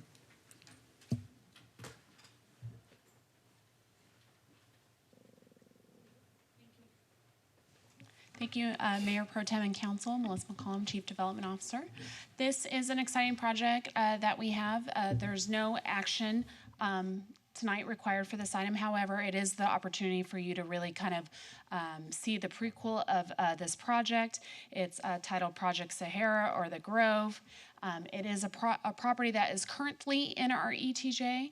Through the development process, they would be looking at annexing and coming into the city limits. They are looking at a mixed-use development that has both commercial and residential uses on this property, and it will be combined with multiple applications. So they're looking at annexing into the city, doing a PUD zoning, having a development agreement that would come along with it concurrently. They're also looking for some financing mechanisms, a public improvement district and a TERS creation. And I had on here that potentially they would be looking at a 380, but they are not doing that at this time. So that is an application that would run concurrently too, but that is not looked at this point in time. So I did want to clarify that. Just to kind of highlight this tract, you can see where it's located. It's between 150 and 158. It is the tract that's kind of highlighted there in that turquoise type color, and that's where it's located. So with that, I'm going to turn it over to Abby and the development team. They have some slides that they'd like to share with you, really kind of focusing and highlighting some of the specific projects. And again, this is an opportunity for you to really engage and discuss on this project.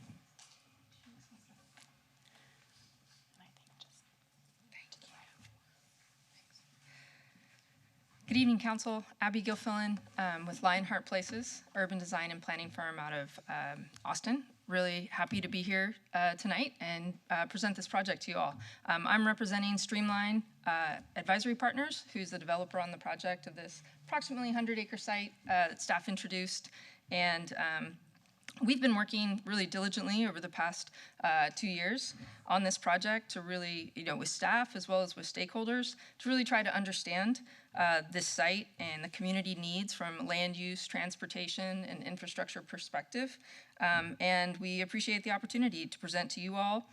We do have our entire team here to answer questions, and we really want to hear from you. So this is our first opportunity to present the project, and I'll be going through, oops, there's my slide. I'll be going through tonight, just talk a little bit about the location and context, what we've learned about this part of town, and then talk about how we've built that into our project goals for this project, as well as the development program. Then I'll be hitting on a few key community benefits, and then I'm going to pass it over to Zach with DPFG to talk a little bit about the financing district. So to start off, this project is located about 1.5 to 2 miles from downtown Kyle. It's on the east side of FM 150. It's in the ETJ, but is sort of wrapped by the city limits, a bit of a donut hole, and so we'll be able to bring that into the city limits. It is one, we do understand that it's one of the last large, undeveloped, and unplanned tracts of land that's still relatively close in to the downtown over on FM 150. It was designated as a regional commercial center on the city's recently approved future land use map and is located in a controlled growth sector as part of the comprehensive plan. The comprehensive plan describes regional commercial centers as logically placed near high-traffic intersections. These spaces bring people from many surrounding neighborhoods. It goes on to say that this is to create a more sustainable development. Care should be given to make the experience for users pleasant once they exit their vehicle. The era of long linear strip centers that require multiple car trips through the parking lot to get to each business has passed. So we really took that to heart in thinking about this area and this commercial regional center, and I'll be able to show you a little bit about what we thought about that. The other part of the site, the second half, is in the traditional neighborhood development, and the comprehensive plan in that area talks a lot about creating complete neighborhoods. It talks about the essentials, creating, instead of a housing development, to think about a complete neighborhood. And so that you'll see a lot in this plan too for this site. So the essentials to creating a complete neighborhood are things like parks, gathering spaces, neighborhood scale retail, and other amenities, all of which we've really tried to build into this project.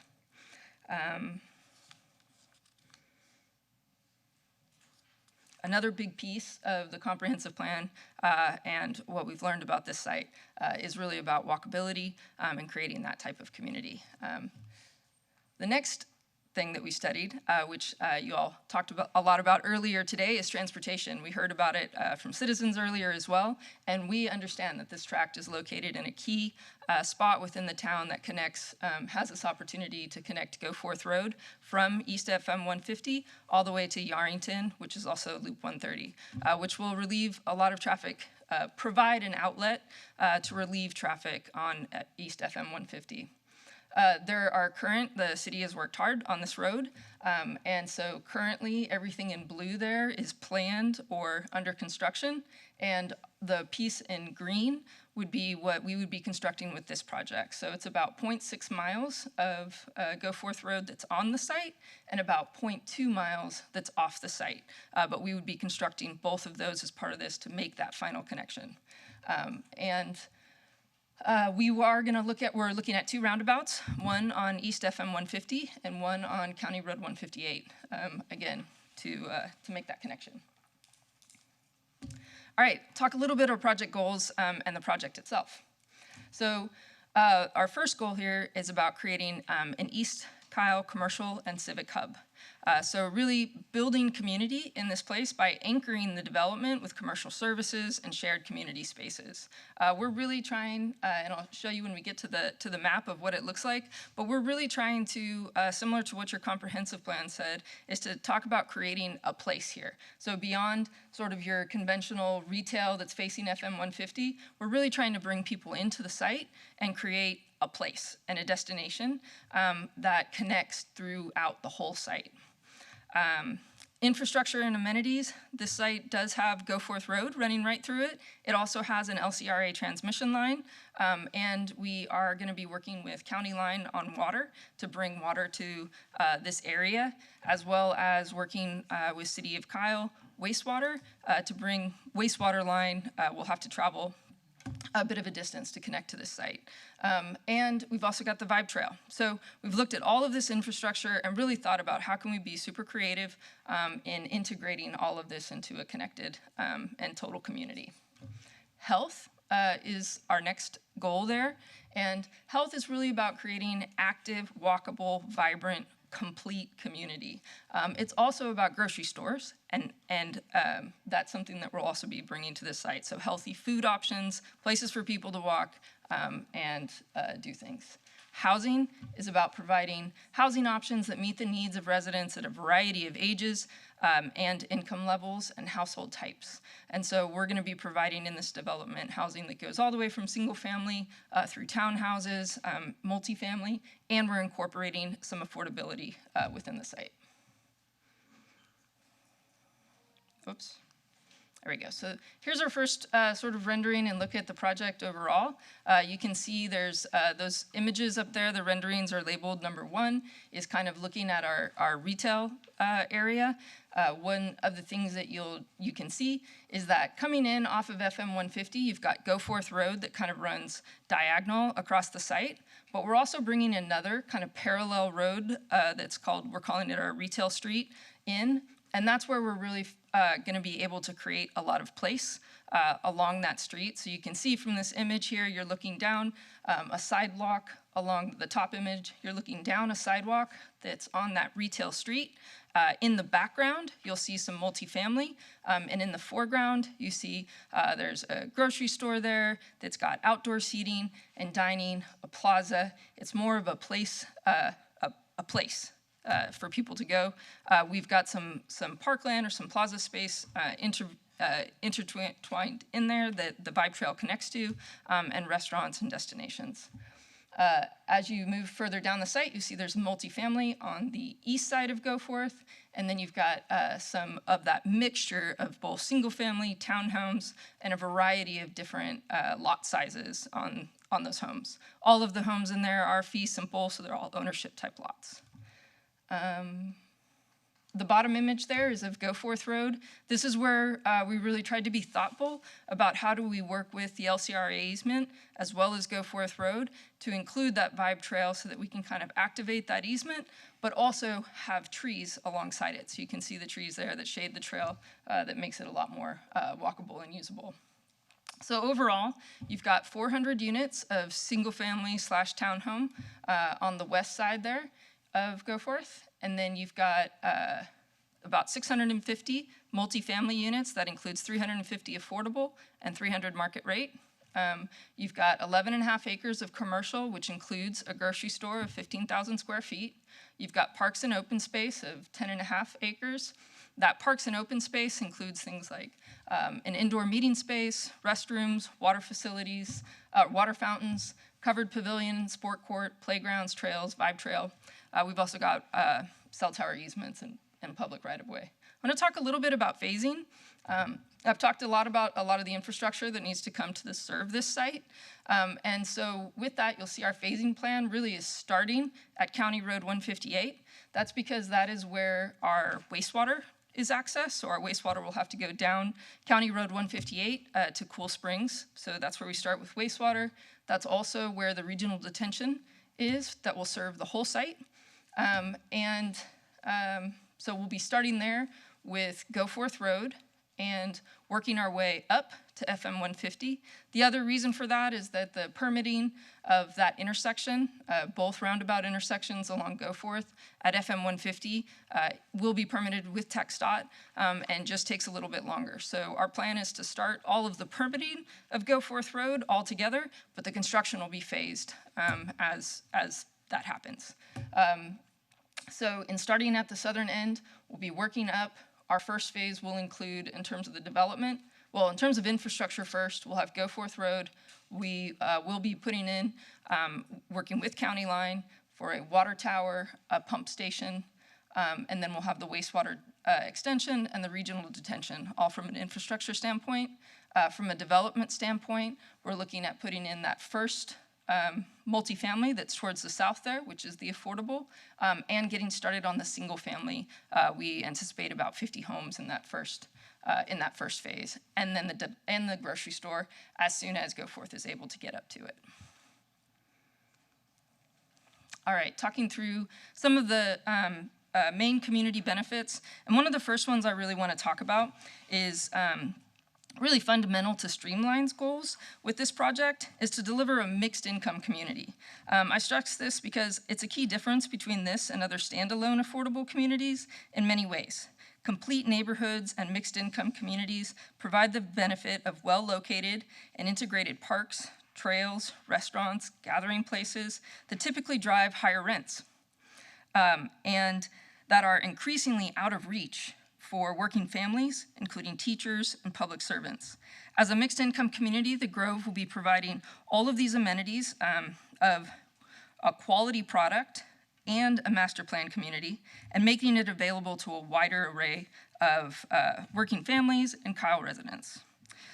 I've included a few preliminary financials on this slide, and that are involved in being able to deliver an affordable project with high quality project in a master plan community, and to commit to this affordability for a period of 30 years. We anticipate that there'll be further discussions on the financials here, but we wanted to put something out there for everybody to talk to and respond to and to start this conversation. In order to deliver this project and commit to affordable housing, the project will be partnering with the Capital Area Housing Finance Corporation, which is a tax-exempt entity. In exchange for the tax exemption, we will be providing high-quality housing to families earning less than 60 and 50% of the median family income, and so that's for all 100% of those 350 affordable units will be affordable. We'll also be delivering a complete community on the remaining 85 acres, which all will be, additional ad valorem tax that comes out to about $18.9 million over that same 30-year period. We'll also be constructing Goforth and participating with a one-time payment in lieu of taxes. The other, I've already really talked about this, but this is another really big community benefit, is constructing Goforth and connecting it all the way through the site and to the Limestone Creek development. We will be doing, as part of this, a 3-party TIA that includes TxDOT, the county, and the city as part of that, and we have already begun that. There will be right-of-way acquisition that is part of our financing plan that's part of this as well. particularly to get the off-site pieces. And yeah, it also includes the Vibe Trail, both along Goforth Road and County Road 158.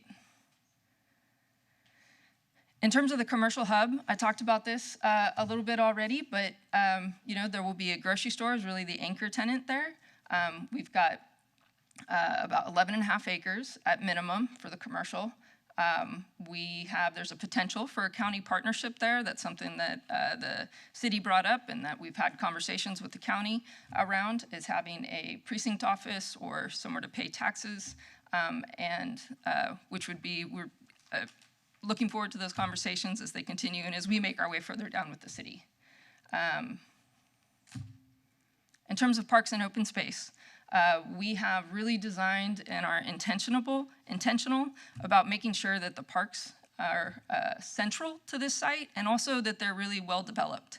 And so we are exceeding the parkland development obligations by nearly two times. So our required parkland development obligations are $1 million, and we're getting up to $2 million with that. Again, what that includes is an indoor meeting space, restrooms, drinking fountains, a covered sport court similar to the one that you see up there, about 9,000 square feet, playscape, native landscaping, trails, open space, and 2 acres of Vibe Trail. One of the other things that we know is really important to Kyle is water conservation. One of the things that we're doing there is we've got, you can see on the screen there, we're really designing around a low impact development feature. So we're bringing all of our water, as opposed to traditional, you'll take your water to the streets, put them into storm drains, and send them to a big detention pond. We've really designed this site around integrating the detention or the natural drainage patterns into the site so that water will run through the middle of the site. We've got homes that front on that, so you can kind of see that in that graphic there. Homes will be served from the back, front on that kind of paseo space that also brings water. What that does as well is it starts to reduce, in some cases, the size of backyards and transfers that into shared community spaces, which can be you know, in terms of water conservation, that's something that is when you start to look at like LEED and trying to reduce water, one of the first steps that they ask you to do is try to reduce the amount of backyards and front yards that people heavily water, and instead use more managed shared spaces that can be managed by an HOA and can be, you know, they can be planted with all natural and native plants and things like that that are less water use. And then I've got one more slide just to look at infrastructure. And so we will be bringing, I mentioned that we'll be bringing a wastewater line. You can see there from the edge of our site, we'll be bringing it off-site about 0.7 miles to the Cool Springs location there. And then for water, we will be partnering using County Line. We're in County Line CCN. And with that, there'll be, we're dedicating a site for a water tower, and we'll be working with County Line to service that whole area, about 230 acres in that area. And with that, I'm going to pass it over to Zach.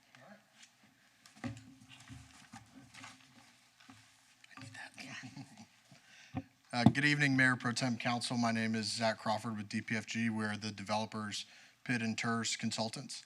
I've prepared a couple slides for y'all this evening. One, sort of reiterating the proposed land uses within the project, which I guess we can skip since Abby's already gone over that, as well as the key development items pertaining to Goforth, the roundabouts associated with that road, trails, Vibe Trail, community park, and the proposed meeting space. I think what we really want to talk about is the proposed financing structure. We are requesting the city to approve the creation of a public improvement district to finance these infrastructure costs that we've talked about up until this point, as well as approving the use of the planned TERS number 4 expansion to be used as an offset, partial offset to the annual PID installments for the district. What we have targeted as a participation rate from both the city and county is roughly 38% on an annual basis. Some high-level financing details for this proposed structure. Our targeted total equivalent tax rate, inclusive of the PID and the TERS, is roughly $267 per hundred. As Abby mentioned earlier, the incremental revenue to the city of Kyle after the TERS is roughly $630,000 per year.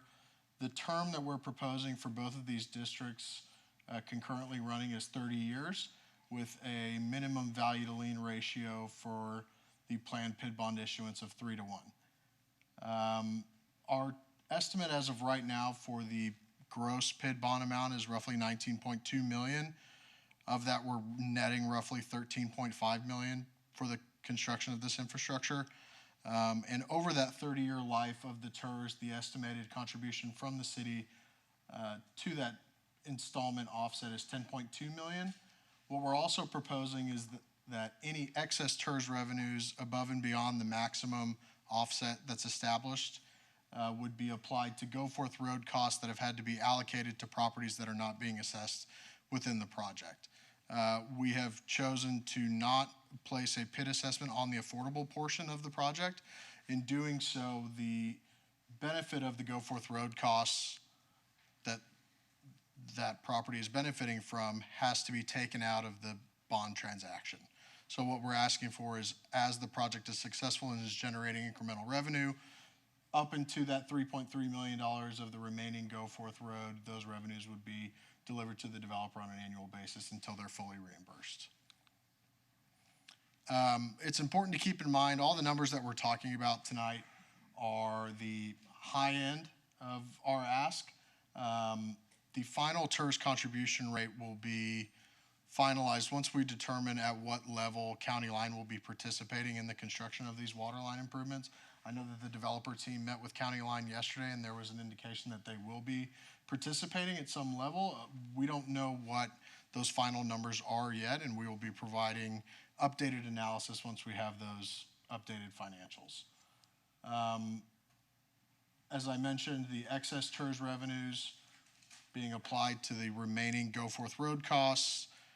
Also, as a part of the conditions to issue a PID bond, we would include executed contracts for the single-family, market rate multifamily, and all the commercial uses prior to the issuance of bonds, as well as acceptable assurance by the city, or acceptable assurance to the city that any single-family builder will be completing the horizontal infrastructure to finish the lots and eventually build a finished home.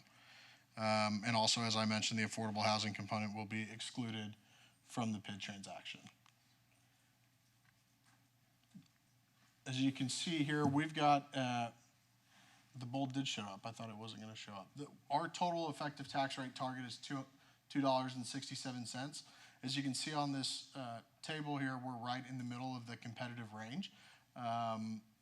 Obviously, as those PID eligible costs are reduced by County Line's participation, that TERS participation rate will go down, but we will continue to target this 267 rate. Also, one last thing to note, all of the projects listed on this schedule utilize some sort of financing tool district, whether that be a PID, a MUD, a TERS, or some combination thereof. That's all I have. I know, as Abby mentioned, our entire team is here, and we are here to answer y'all's questions. So just right off the bat, if y'all don't mind me starting, looking at phase one right off the bat, looking at the go forth, she mentioned that she was going to, and then maybe I misheard you, but you talked about making the road up to the all the way up to the single family. I think for me is making sure that we build the entirety, go forth with the sidewalks first is one of the things that I'm definitely going to ask for. I think it's a great project. I love what it looks like, the possibilities. I just want to have assurances. So my first assurance is making sure that go forth. And I know that Ms. Medina talked about this earlier. Without roads, you know, you're stuck. And making sure we have the entirety of this road is really, really important to me. Making sure we have assurances in the DA that this road gets constructed right away is important. When you look at the, when we're talking about the single family and the grocery store, this project, I just want to remind you that this project was brought to us because the assurance of a grocery store, when I see it in Phase B, that's concerning to me. We're gonna put in the single family before the grocery store. One of the biggest things was making sure we get that grocery store. I think the entire dais was really excited about the grocery store when you all asked. Making sure we have someone that's gonna move into the grocery store is important as well. And that's kind of what I'm looking at. So I'd love to see the grocery store and the multifamily, the affordable part of it, coming in combined. So it's something that I could get behind there. When we're talking about, the assurances, the pilot payment, that's really, really low. I mean, we're looking at about 3.5 million for the entirety of the project that you're going to save on taxes on that. I'd definitely love to see that more of a larger payment. And one of the things I would think about on that one, let me think about it for a minute, is either a scaling where it's about 200,000 plus an annual increase per year, or we could do a one-time payment of maybe, I don't know, when you're looking at the entirety of the project, maybe 4 mil is what I'm looking at on that one. So I'm just making sure that we get the entirety out of that project. I mean, because we're going to get a tax basing on that. The other thing that I'm looking at here is the roundabouts, making sure that we're building to the design and standards that we're asking for, Brian.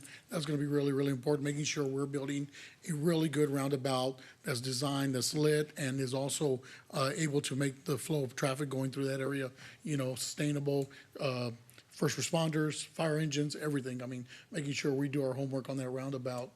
The other thing is going to be when we're looking at the park space, making sure that a lot of that's going to be on the vibe, making sure it's accessible to the general public, making sure we have safeguards in our DA as well, that always stays as part of something that the public will be able to use because it's right on our vibe trail.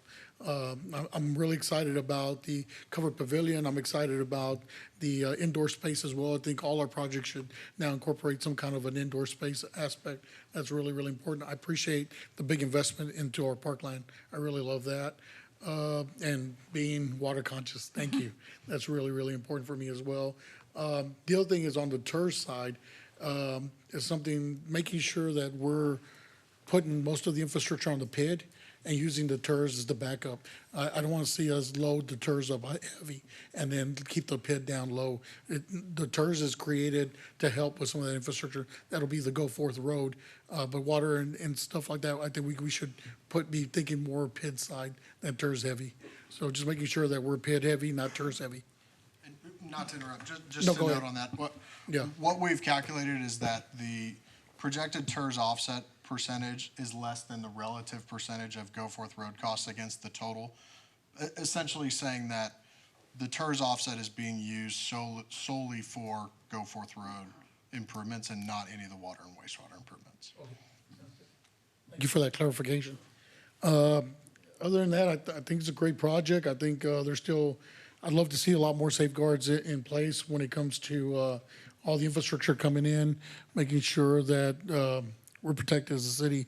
And the only reason I'm saying that is that we've got a project going on in Kyle right now that we kind of overlooked, and I wish we would have put more safeguards in there. Nothing against y'all, but just letting you know that as a city, we've learned, and we're making sure that everything that your promises comes in the right time before we issue any residency, agreements, and making sure that we're doing everything we can as a city to make sure all the infrastructure and everything. It's a beautiful project. I'd love to see it complete, and that's what I'm going to say. Okay. Thank you, Mayor Pro Tem. Appreciate all your comments and Thank you. feedback. Thank you. Anybody else? Mayor, Councilor Heiser? In regard to the grocer, have you guys identified a possible tenant for the space? We have. Yes, sir. Can you tell us who it is? Certainly. They're actually in the audience today. So it's Marigold Market. Can you tell us a little bit about Marigold Market? Would you like to come to the... Could you walk up here, please? Thank you.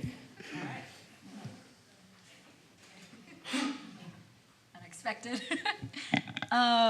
We have been in the grocery business for a couple of decades now. My parents have been in it for 30 plus years, and then I started my last semester of college. We love the grocery industry, and we really make sure that every store that we start really tailors the community where it's in. So Marigold Market is in Southwest Austin. Everything from like the food selection to the design, we tailored to that neighborhood and that community. My parents run another store in Buda, Garlic Creek Country Market. And they made sure that, you know, again, everything from the design to the grocery is completely tailored to the neighborhood.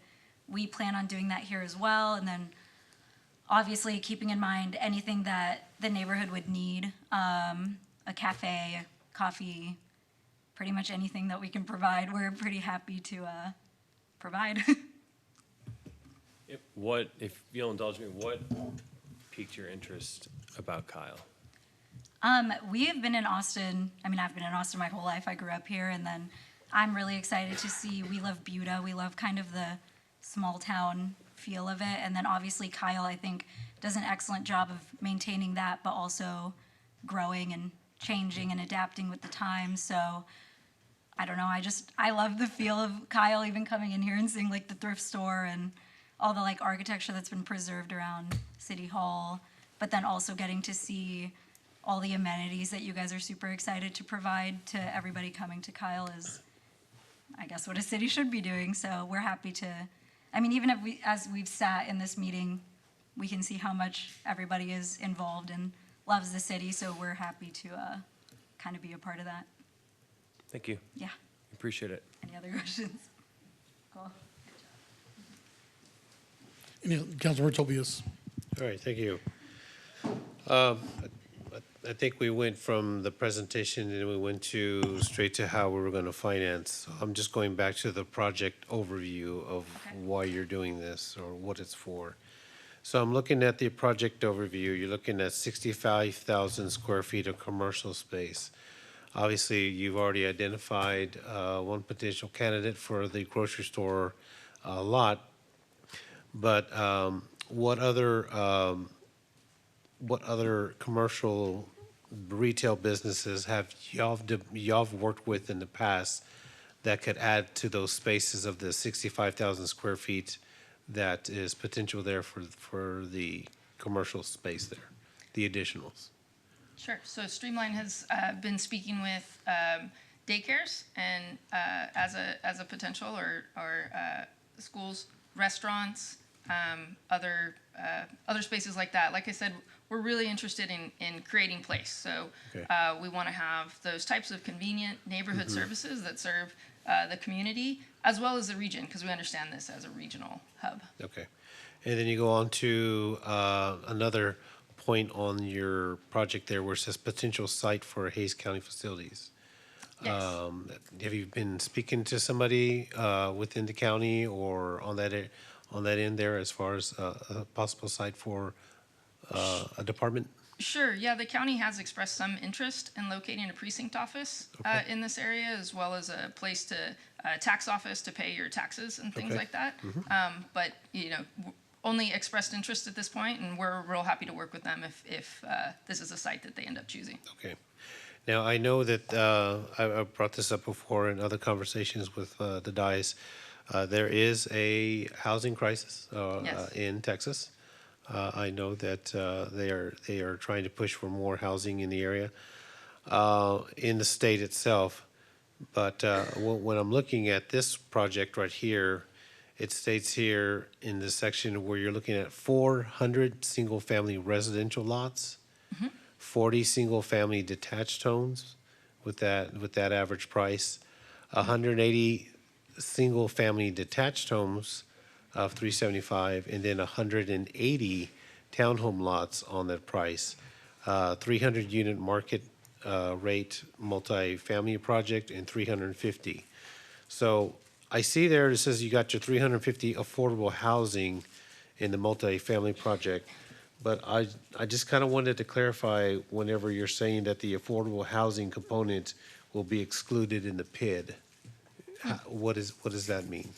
I'm going to let Zach answer that. Sure. We're talking about affordable housing, but then now it says here that it's going to be affordable housing component is going to be excluded from the PID. That's right, and that's in an effort to maintain that affordability by not adding an additional annual burden to that land use. Okay. In doing so, the costs associated with that parcel will not be able to be included in that PID bond issuance. That's that additional TERS revenue that we discussed up to that $3.3 million. Okay. Again, I understand the concept about the homes, but I also know the area of 150, and I know the traffic there, and that's going to be a big concern. And so I know residents that live in Waterleaf all the way through, and there's also residents that don't live in Kyle use 150 to go through to 21 in other areas. So even though it's an area of town that could be utilized for that, that's going to be a huge concern. It's always going to be a concern. As you know, we just had a very long presentation about our road bonds and all the roads that need to be fixed and all the roads that need to be reconstructed.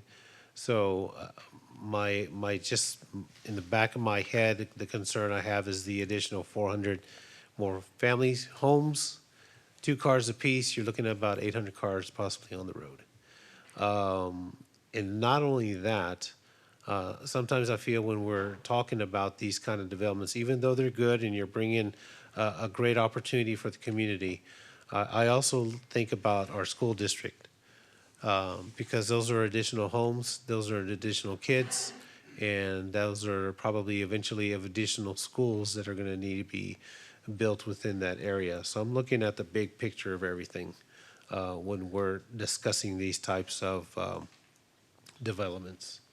You know, traffic, text dot, what the studies are on that road, 150 and 158, because they have, some of those roads haven't been built yet, and also the increased population that will affect schools in the future, because if we have these housings, we have these families in, that's going to be additional sidewalks, those are going to be additional roadways, right-of-ways that we as a city are going to be responsible for in the long run to provide for these future schools that might be needed in that area for these homes. So, Thank you. Thank you for your feedback. yes, ma'am. That's all I have, Mayor. Mayor Pro Tem. Councilmember Parsley? A couple of questions. So what are the specifications of the go-for road that you want to build? Like is it, yeah, like is it going to be a 2-lane to lane or? Yes, we'll be Do you following have all the anything? city specifications for Go Forth, yeah. It's part of the transportation master plan, and so we'll be following all of the city specifications, Did I including read roundabouts. So the roundabout construction will be included? Yes, yes, ma'am. And did I read that you have estimated $3.3 million for that? Or did I, was that a No, wrong? It is higher than that. I think it's 13, but our engineer is here. Yeah, do you have it? There we go. Do you mind putting that slide back on? I don't know if we have a slide representing the total roadway costs. Total inclusive of roundabouts is roughly $11 million, Yep. 11.1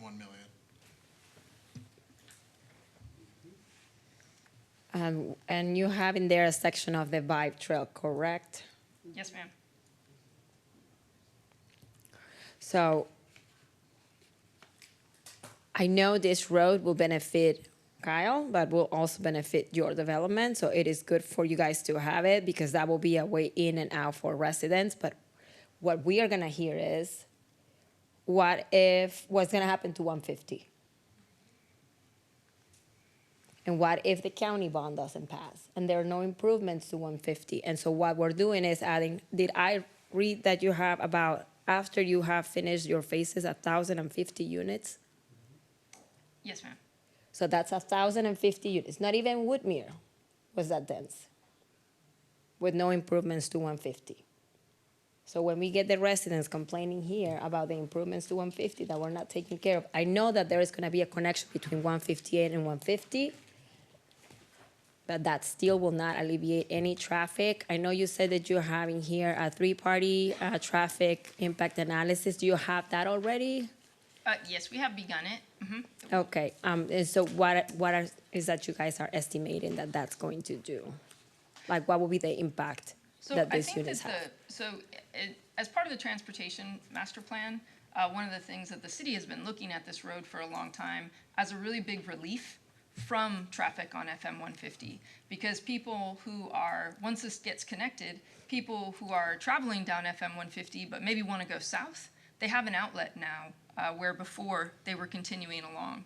Also, this takes you to Yarrington, which is also SH 130, which can take you out east. So the idea with Go Forth Road is that it is another outlet that doesn't, so it should help transportation impacts on FM 150 by providing more options for people to drive in different directions. And then the other thing we probably need to take a look at is like, what is the status of 158, and does it need to have any improvements in order to be able for us to have the go forth? Fantastic, because it will alleviate, but I don't think that we are totally counting all the units that are gonna be in here. So those are concerns for me. The next concern is that I think your store is super cute. I just Googled it.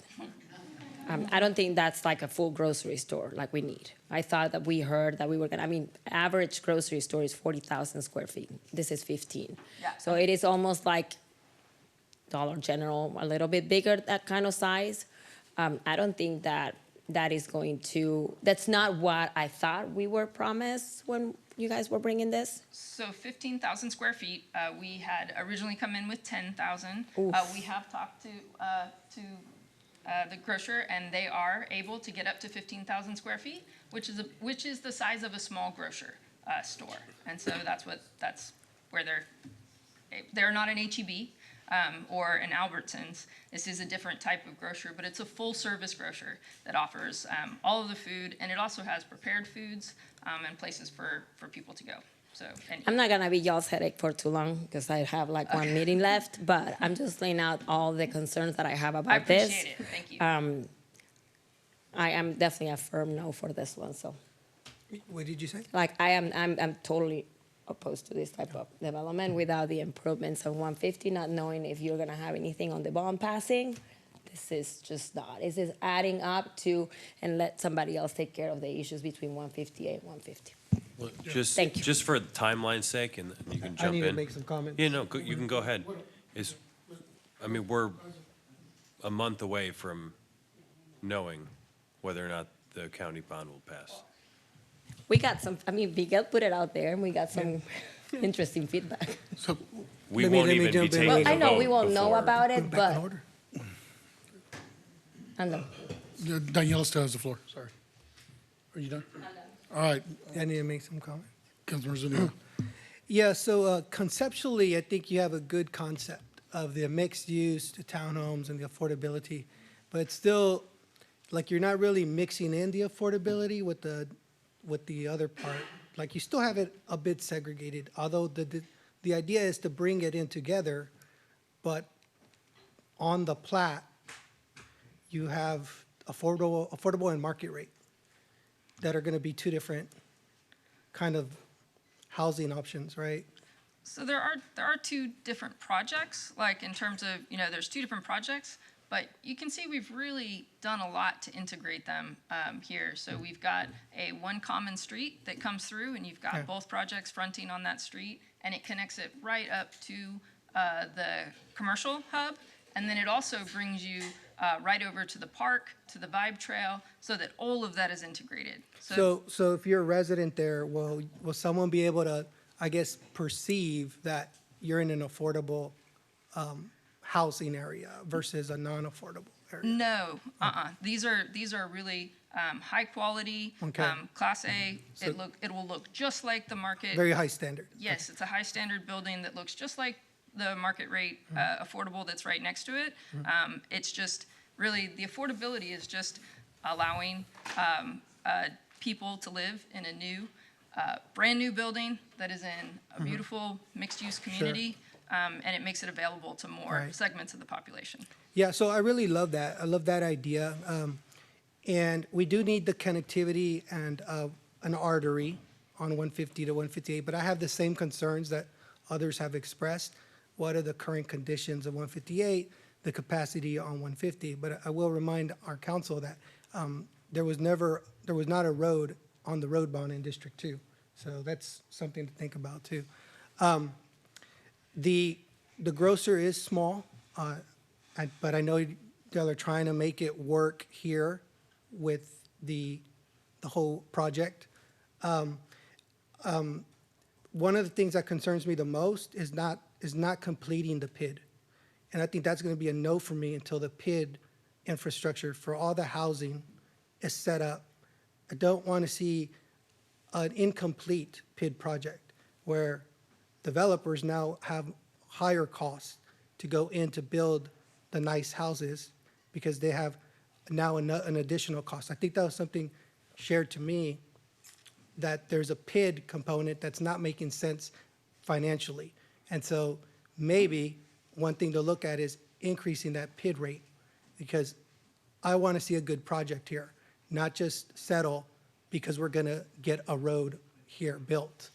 So that's one thing for me. No, understood, and we appreciate that. Because I don't want to see a salad of mixed developers, and you get the multi-housing and you're gone. So you got what you wanted, and now we're stuck with our bond rating into that and making sure that we still get the housing that we need.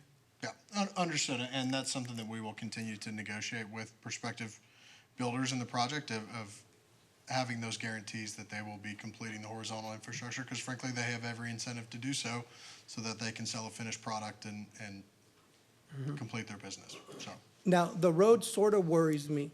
If we're going to build a major road through the community, what buffers and what setbacks are y'all proposing on this type of housing? Because one thing I don't want to hear is we've got a major road, speeders going through 24 hours a day, right? 7 days a week through here.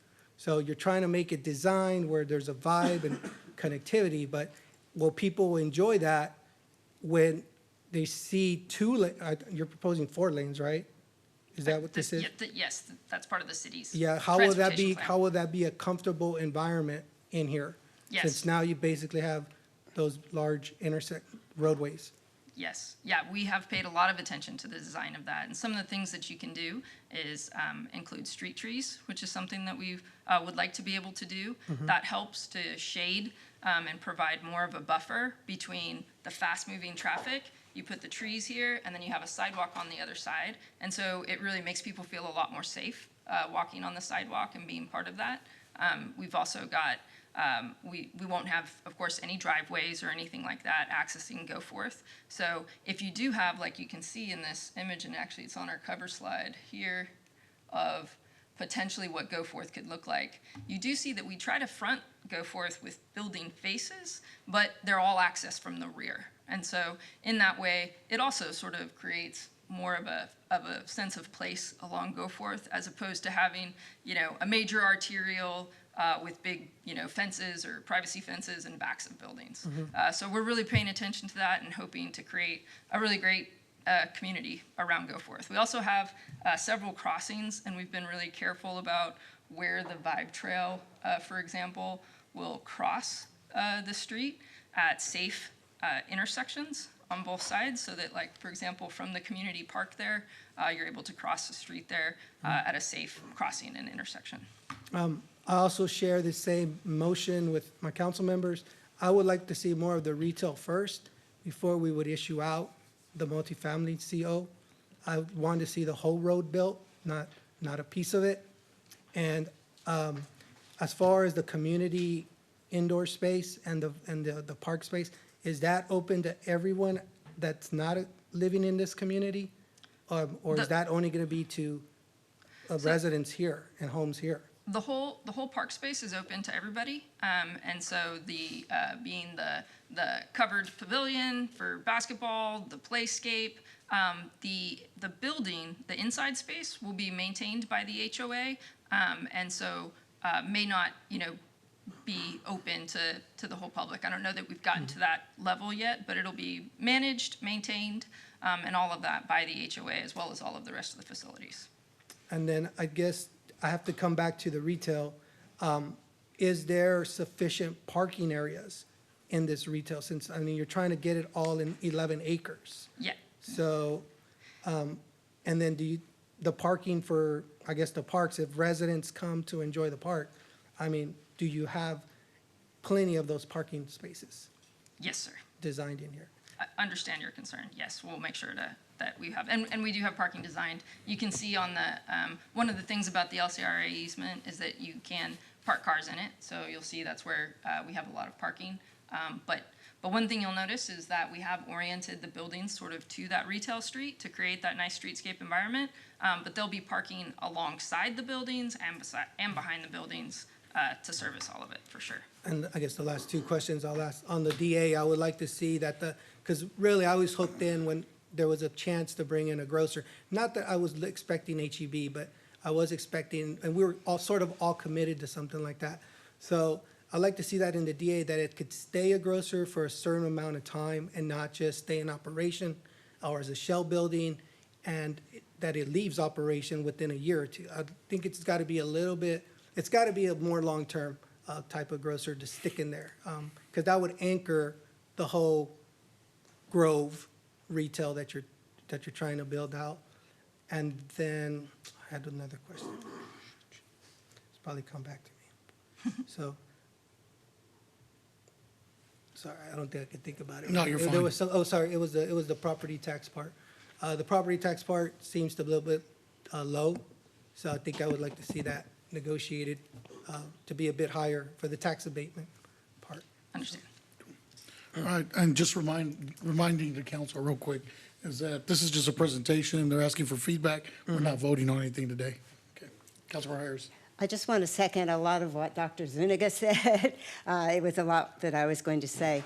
But my major consideration is that you're going to expect the builders to finish out the infrastructure leading to their houses. I think that's problematic. I've seen that done other places, and the development lagged when that happens, and it gets very ragtag. Some do really good jobs of that, some don't, no matter what the standards are. If the original developer has finished up to those lots, then it's a lot more consistent in what they're doing. The other thing that I wanted to mention is that I really appreciate the water issues, and would like to see, this is a small thing actually, we're talking a lot of big things, but a small thing. I would really like to see water recapture being used, especially at the retail and the apartments, especially off the air conditioning units, because that can be directed to water the landscaping. All right, so I just want to, you touched on something that really bugs me, and it's the trees, making sure we're planting the right trees in the area. Nothing's going to branch out, everything that has a root system that comes down, because we've seen it. We've seen sidewalks in Plum Creek. We've seen roadways all over Kyle where we plant the wrong trees, and next thing you know, the city's having to deal with it. Making sure we're doing our due diligence and putting the right vegetation in so we don't have to deal with it later. But the other thing I want to talk about is something Councilmember Parsley talked about. So the county's about to go to bond in November, and what is proposed on that bond is a new 150 bypass. So that's something that's really, really important. That'll come off of Yarrington Road, take us, and will alleviate a lot of traffic off of 150. That's in November, so what you're bringing forward today is still ways off. So we actually will know where we are before you come before the city and ask for development to come forward. So we'll know where we are in the bond. The other thing that bond focuses, so that's a really east side of Kyle bond. I'm not trying to say east-west. I'm just saying it's the county's really taking a real big investment on the east side of Kyle with this bond. It's really encouraging, really exciting. The other thing this does is when we're looking at the currently what you're calling the Go Forth Road right there through your project, that road will go from, if the bond passes, we're, as a city, working to get that road from Yarrington all the way to BB Road. And that's going to be really exciting. Well, it'd be High Road, right?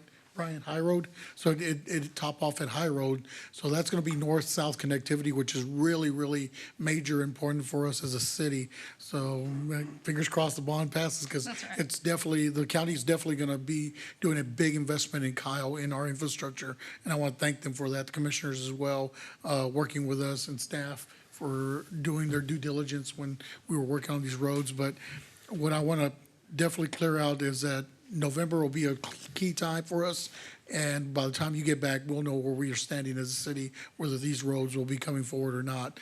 And that's going to help us, really evaluate your project with a different lens as well, once we know those roads are coming in. But I think it's a decent project, and what you're doing today is a presentation.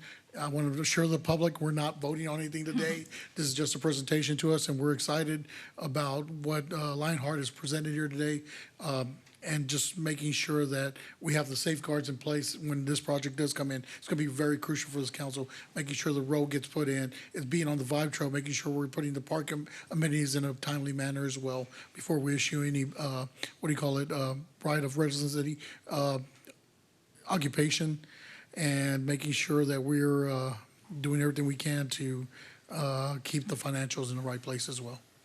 Understand. Thank you, sir. And thank you for your presentation. You. Oh, Can I jump Councilor in? Harza. All right, this will be quick. I share some of the similar feedback or talking points that they had in regard to the financing of things and timelines. Have you guys thought about when this project would potentially break ground if it was to go We're forward? ready to go as soon Well, I as. know, but like realistically, because like we're talking about the road infrastructure needs and, is that in your consideration and hearing that feedback how does that jive with what you guys have been planning? In terms of the phasing? Yes, we'll go back and work with staff on that, and as well as County Line, we do still have some infrastructure things to work out to make sure that the whole site can be served. But in terms of getting started on the project, as soon as we get through zoning, and maybe even before, we'll be starting on design for Go Forth Road. We know that's the first step, and we'll be working on that right away, and getting started with the rest of the project. So we're ready to go. Okay, and one more thing, in regard to the grocer,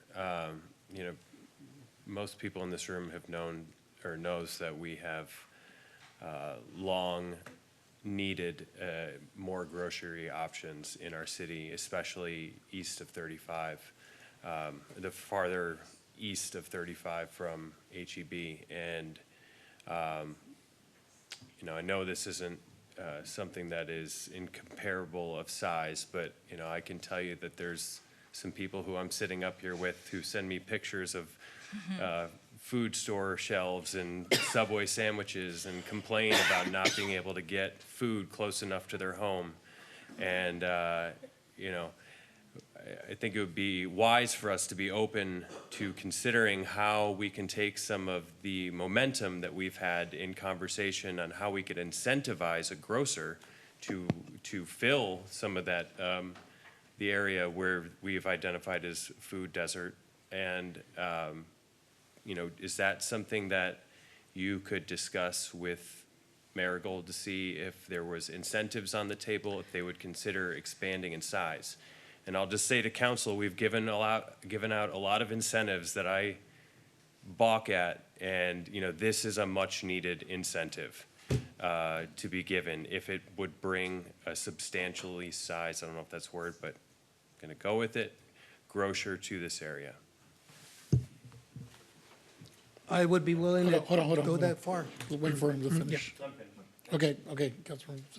I'd be willing to consider something like that if the numbers work financially and we get through these other things that we mentioned about the PID. The PID to me is important because I would not want to leave a project that didn't meet the expectations or that standard that we're looking for here on this track. Sure. So that just couldn't do that. I understand. And I guess to speak to the grocer and the size of the grocer too and potential incentives, one of the things, and I know Melissa mentioned that we're not asking for a 380.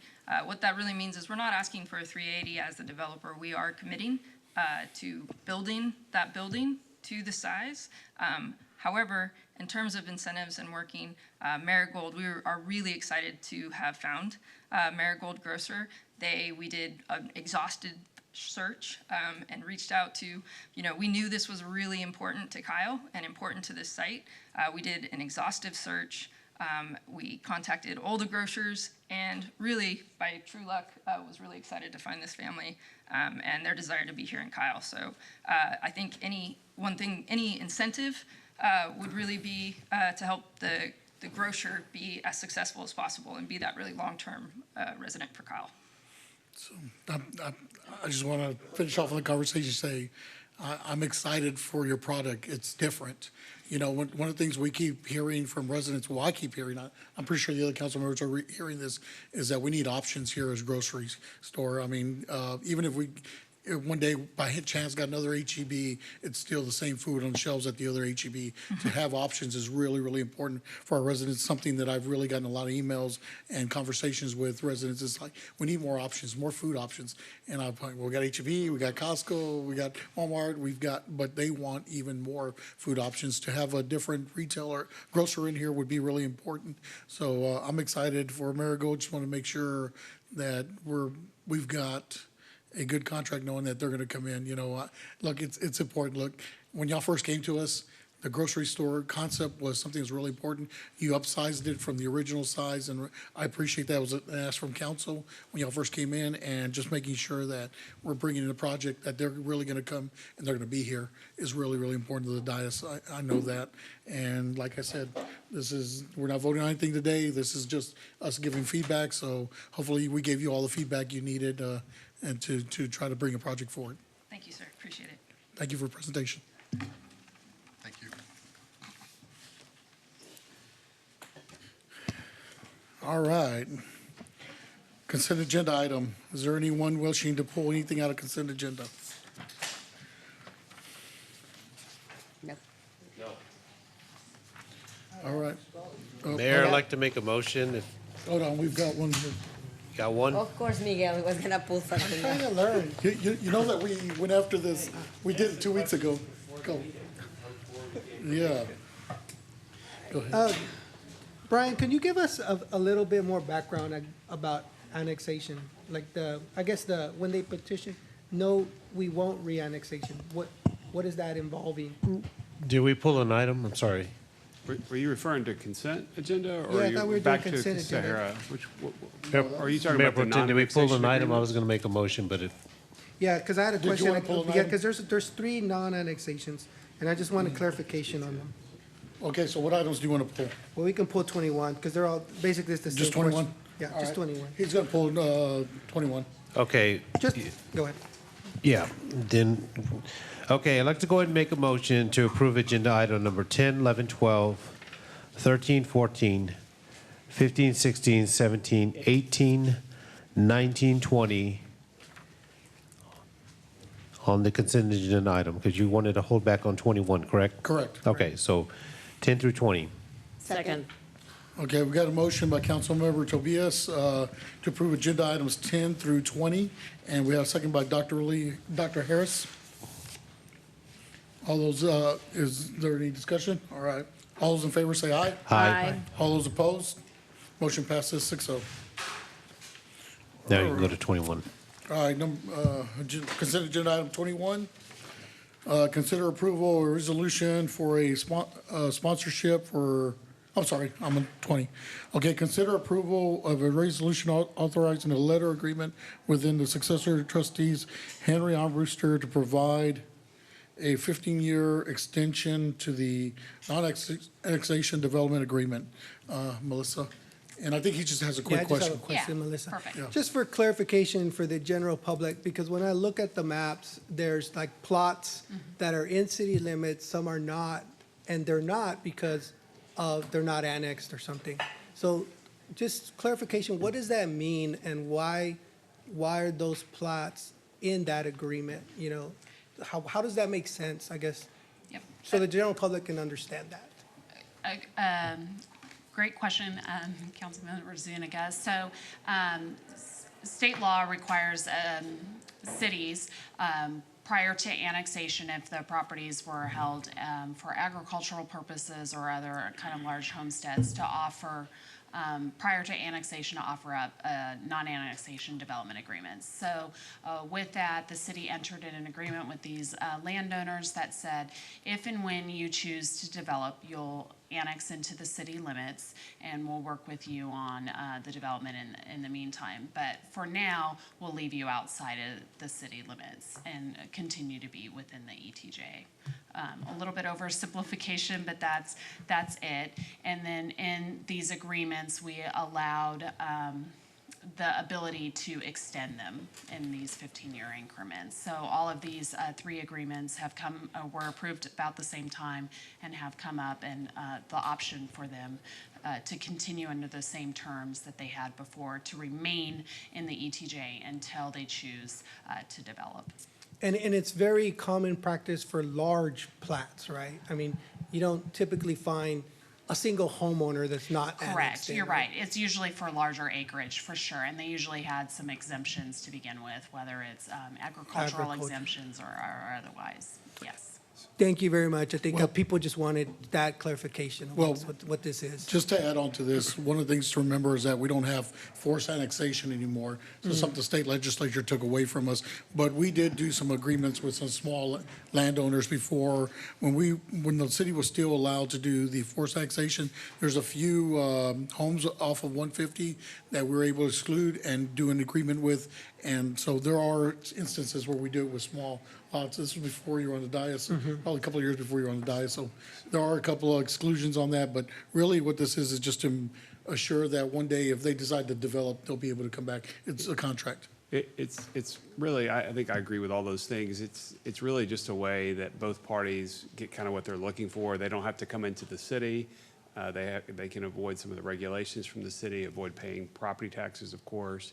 And then for us, we control going forward that if the use ever changes, they try to develop, then they will annex into the city, and we will have to exercise the ability to exercise some of those regulatory powers over that piece of their land. In the past, years ago, cities could go in and non-voluntary, involuntary annexations. They could go in and annex property. These were agreements that were entered into to say, let's do something that works for both parties, knowing that at some point over a 30, 40, 50-year period, that the city will get those properties to annex in. So that's kind of what these are. This is I believe the first renewal of this 15-year agreement. So if they're not annexed, that does not mean that they're in the ETJ, right? So this does. No, it does mean that Yes. ETJ means non-annexation? Yes. Okay, Yep. okay, because I see a lot of it on 150, so I'm like, it gets brought up that it's ETJ. Yes. So I was, well, how could it be ETJ if they're in our city limit? So I guess there's, Correct. It's technically different. So ETJ usually does mean not inside the city limits. So city limits is city limits. ETJ is kind of the sphere of influence or the surrounding of the city limits. And then with the way some of the annexation's been doing, you could have spots of non-city limits or ETJ surrounded by city limits, and then go over and have another spot completely surrounded by city limits as well. okay, thank you. Okay, motion? I'd like to make a motion to approve agenda item 21. I got a motion by Councilmember Zuniga, second by Councilmember Parsley. Any more discussion? All those in favor? If you look at that, it's like back in the old days where it's just the old handshake with farmers and business owners. You know, good fences make good neighbors in a way. And so it's just a way that when it's time for them to develop, like anything else, they have to come back to us and we make those agreements with them on that end. Yes, sir. This is actually right. All right, all those in favor say aye. Aye. All those opposed, motion passes 6-0. At this minute, we'll take a short recess, 10 minutes, please. 5. All right, you got 5 then. Good 10. You good? 5 or? Okay, 5-minute break. Might go on in short. Good. By the city in 2019. 2021, the first assessments were issued for Improvement Area 1 bonds and Major Improvement Area bonds.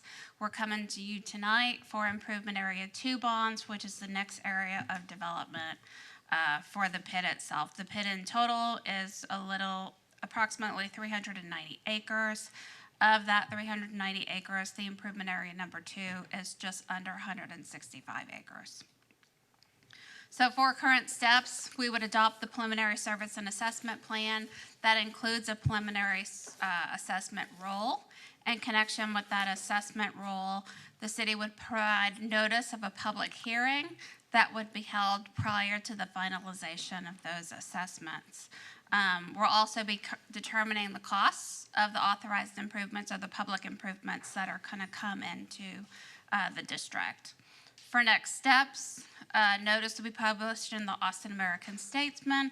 We'll also mail notice to all landowners within the pit itself, and then we'll come back before council on October 15th to hold the public hearing, adopt the assessments, and issue the PID bonds. So happy to answer any questions that you all may have. I do want to note, when we traditionally do an assessment levy for a public improvement district, we usually have the developer as the sole landowner. In this instance, the developer has started to sell lots to individual homeowners. It's not going to impact our bond pricing, but it does impact the number of notices that have to be mailed out. And so many more people will be receiving notices related to the assessments. They have received notice of the assessments when they bought their property. They knew the property was within a PID. They received maximum amount of assessments to be levied. But just to give council and staff is aware, a heads up that they do have these individual landowners. People may be contacting the city with questions regarding the assessments. My team, as bond counsel, Mark and Andrew with Simcoe Financial Advisors, Casey and John with P3 Works are all available with city staff to help answer those inquiries if they come in. All right, thank you, Ms. Libby. Do you want to present on 23 as well at the same Sure. time? I'll bring up item 23, consider approval of a resolution of City of Kyle, Texas, approving the form and authorizing the distribution of a preliminary limited offering memorandum for the City of Kyle, Texas Special Assessment Revenue Bond Series 2024 Public Improvement Area Number 2. So again, still related to Plum Creek North PID Improvement Area Number 2. This is the offering document that FMS Bonds, as underwriter for the bonds, uses to market those bonds to potential bond investors. Our firm as bond counsel, the Samco team as financial advisors, P3 consultants, city staff have all reviewed and signed off on that preliminary offering memo. If adopted by council tonight or authorized, then tomorrow FMS would post that and start marketing the bonds to potential bond investors. Again, we would come back to City Council October 15th with the request for the bond issuance. All right, thank you. Does anybody have any questions from Ms. Libby or staff? A motion to approve agenda items 22 and 23. Second. Motion by Mayor, seconded by Councilmember Tobias that we approve agenda items 22 and 23. Is there any discussion on the motion? All those in favor say aye. Aye. Aye. All opposed. All right, motion carries 7-0. Thank you. Stephanie. I'm going to jump to 28, which is the condemnation. We have an attorney who's paid hourly here, so I'd like to bring it up quickly. Consider approval of a resolution finding public convenience and necessity and authorizing the use of eminent domain to condemn, if necessary, a permanent utility easement over an 853 square foot parcel of land out of a called 1.41 acre tract of land situated in the John Ferris Survey, section number 13, abstract number 361 in Hays County, Texas. Ms. Schmeitz. Good evening, Mayor and Council. Amber Schmeitz, Assistant City Manager for the record. This is a project that you have been well aware of. It's the Cypress Road Utilities Project easement. This is associated with the Savannah Ranch development, also called the Clara Vista development, which contemplated the construction of a public wastewater facilities, including a force main to serve the area. We are asking for a 35-foot wide easement to house the force main, and as such, we are acquiring property for that. Here's the alignment that was approved by the City Council in the April 2nd, 2024 council meeting. It's currently under design. Appraisals have been completed for the easement. We've been successful to acquire the land through negotiations, and that's why we're here tonight. This is the parcel that is the subject of tonight. It's parcel 10. We need 853 square feet, and it's for the public use and purpose of public water and wastewater infrastructure improvements. So tonight we're asking you to approve a resolution for the public convenience and necessity. It has you determine whether or not the city's acquisition of an interest in this property is necessary to effectuate public use, and we believe that it does. This PCN finds that it is necessary and required to promote the public health and safety and welfare of the community.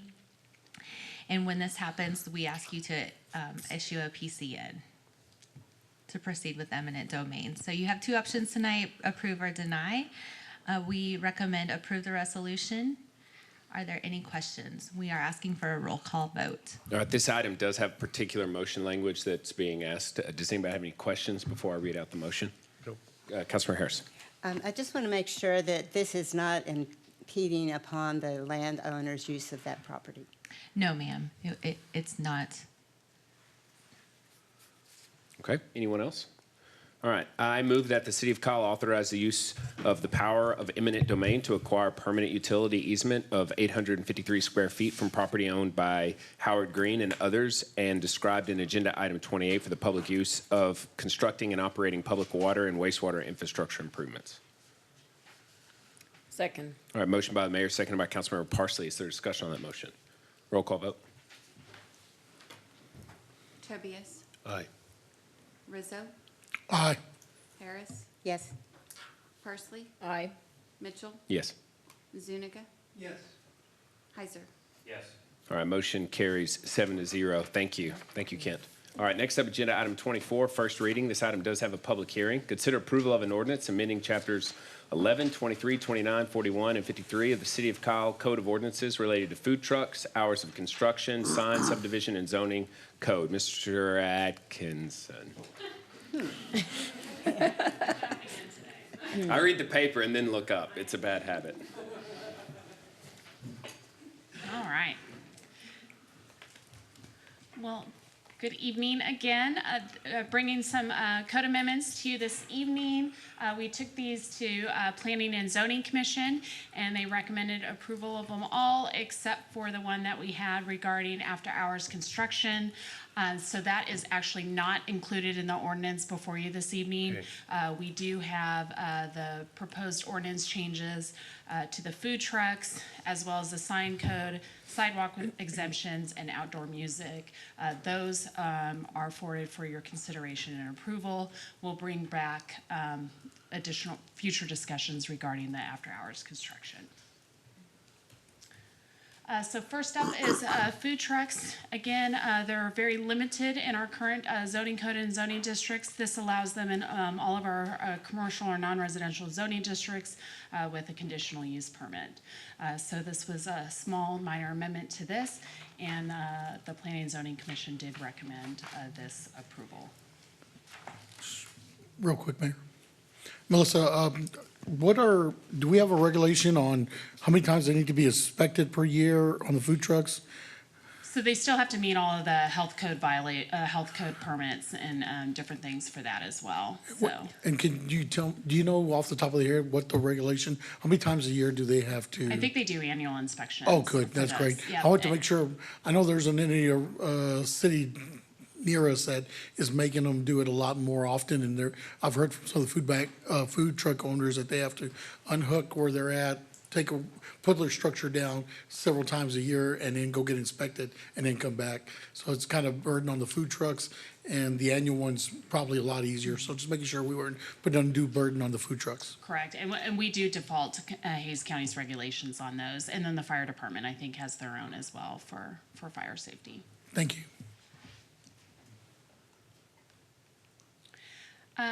Next one up was the noises. Again, we are recommending that this be looked at in the future, so this is not included in the ordinance, so I'm skipping this over. However, I am going to go into signs. Based on actually council's recommendation is really for us to look at some of our signage allowed in HOAs and neighborhoods. This is really for electronic message boards that could be useful to our HOA within our residential subdivisions. We actually have this duplicated to allow for nonprofit or for churches that we have, our religious institutions, and then we also clarified some of the language to allow it for school districts. Elementary schools were left off, but middle Melissa, and high what schools. about the HOA, the subdivision entrance signs, like the This monument? addresses that. That's what this Yes, is? Okay. Yep. So we expanded it to not only be for HOAs, but clarify for nonprofits, and then also to clarify for schools. So we expanded it a little bit more, but it is for that. So we're now allowing churches, nonprofits to do the signs, correct? Yes, Okay, cool, just making sure. with these amendments. Thank you. So this first one is really to look at allowing them within our single-family residential neighborhoods. Again, we are looking at also having them at elementary, middle, and high schools, which they currently allowed. And then with that, it does set up some standards that it should be owned and allowed on HOA-owned property. Only one HOA sign is allowed per subdivision unless it's a very large subdivision, then it can allow up to 2. And then it does limit the size and square footage of the electronic message board to 12 square feet. And then we do have some standards that we're supporting for display and illumination. Again, we don't want these to be flashing, moving signs, but to really be kind of static images every 6 seconds. And then again, really kind of limiting the distraction potentially of not having a solid white background as the sign for effects and transitions between the changing, and that we look at some of our dark sky references in our code that we have already, that the signs turn off, late at night. And then also that if the sign is not working, it needs to be unplugged, and that it shall be kept in working order. So this is kind of consistent with what we look for message boards already, but pulling this over, and then places of worship and nonprofit, allowing these same signs in those areas with really kind of the same standards associated with the message boards that I just highlighted in the previous slides, and that again also allowing these signs at elementary, middle, and high schools. Currently our code just didn't reference the allowance at elementary. And when you're saying late at night, are we gonna set a specific time? Because if we don't do that, late at night could be different for everybody else. It is, I think, Kayla, is it like 11 p.m.? I think is after 11. Thank you. Yep. Melissa, is there anything in the sign rules that will require the dimming of the lights in the evening? Yes, that is referenced back to kind of the dark sky standards that reference that, and then fully shut off at 11. So it's based on kind of the light that's outside. So, but that'll be codified in our ordinance to be a Yes. requirement. So if a sign is extra bright and exceeding the lumens or whatever, we'll have the ability to enforce. Yes. Okay. The signs are also limited on one per place of worship or nonprofit organization. Again, the same square footage and static display and animation that I just highlighted for that. And that would handle all of kind of the electronic message board signs, not only for the HOA subdivisions, allowing for the schools, and then places of worship and nonprofit organizations. Any other questions on the signs? Next code amendment was really in reference to sidewalks in Old Town. So we really kind of looked at where we currently have, honestly, not curb and gutter, just kind of sidebar drainage within our town.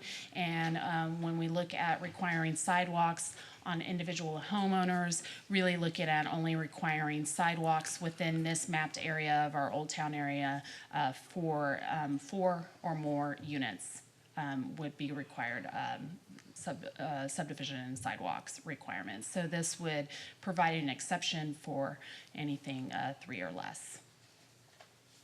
And this would be within this mapped area that really has no curb and gutter, so wouldn't be requiring individual homeowners to upgrade curb and gutter and sidewalks within their individual addresses. So the sidewalks are in the right-of-way or not in the right-of-way? They would potentially be in the right-of-way, but I would say in this area, we would not require individual homeowners to comply with sidewalks. But Is there some consideration towards having them go ahead and designate the right-of-way for a absolutely. future So sidewalk? this doesn't eliminate the requirement for meeting the subdivision requirements, which usually include water and sewer extensions and/or additional right-of-way if that's required, but it would eliminate the individual homeowner having to build said sidewalk when they come in with their home. Well, that's exactly what I'm kind of getting at. So if it's because I understand that idea of not wanting one lot to have to build one little section of sidewalk Yes. that's from nowhere to nowhere. Yes. But what I'm thinking is, if they're going to go through the process, then we should have them dedicate that so that whenever the lots get compiled together and we want to do a sidewalk project and build all of it together, we'll already have that. Yes, it will do that. I It will will say do that. most sidewalks are within the right of way anyway, or within technically what would be the street area, and this will still allow sidewalks to be in that area. And what this does, it doesn't put a huge burden on someone trying to build one home. You know, I can understand developments and subdivisions. We want to make sure we make that convivial, Yeah. but we don't want to put a $60,000 sidewalk on someone trying to build one house, right? Well, yeah, I wish So- we'd have done that with the I-35 overlay too, so that, you know, I understand. I don't want to make them do exactly the same thing that happened to me, And but the dedication of the right-of-way makes sense. Oh, yeah, If that's important. Because sometimes it's in the actual right-of-way, the streets, and sometimes it's on the private road as well. So if we're gonna allow them to do it without building a sidewalk, I at least want to make sure that we reserve the right to come through and construct this sidewalk Absolutely. at a time of our choosing without having to negotiate with them. Absolutely, I agree. So this is And not just for downtown, correct? It's gonna be expanded to this whole area? this is pretty much everything within the black mapped area, so Okay. it's a little bit more than downtown. It's honestly where we don't have a lot of stormwater currently within our urbanized area for that. I will say this also only applies to homes. It's not for commercial development. Yeah. So if you do have someone that's doing a commercial business, we would be looking at having sidewalks for that. And the last code amendment that we have before you this evening is the ability potentially to have amplified music within our commercial business zoning districts 1 and 2. And again, this would be with a conditional use permit, so it would default to other standards that we have in the code that do limit some of the decibel level. And again, this would be looked at on a case-by-case basis based on what they would submit with the conditional use permit requirements, and it would be it would take the Planning and Zoning Commission consideration to have potential outdoor music amplified. And that concludes the code amendments. So again, the Planning and Zoning Commission recommended the food trucks to allow in the zoning districts by a vote of 6-0. The sign code amendments, they recommended those by a vote of 5-1.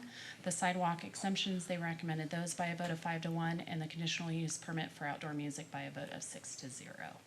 Okay, this item does have a public hearing, so if there are no objections, I'm going to open the public hearing now. Seeing none, the public hearing is now open. Is there anyone who wishes to come forward and speak on this item? All right, I'm going to close the public hearing. It's now closed. Comments? Mayor, I'd like to make a motion to approve agenda item number 24. Second. All right, motion by Mayor Pro Tem, seconded by Councilmember Heiser that we approve agenda item 24. Is there discussion on the motion? Councilmember Tobias. Just real quick, was there any concerns from planning and zoning on any of these changes? Did some of them have any reservations or just that you know of? Yeah, I think the dissenting votes on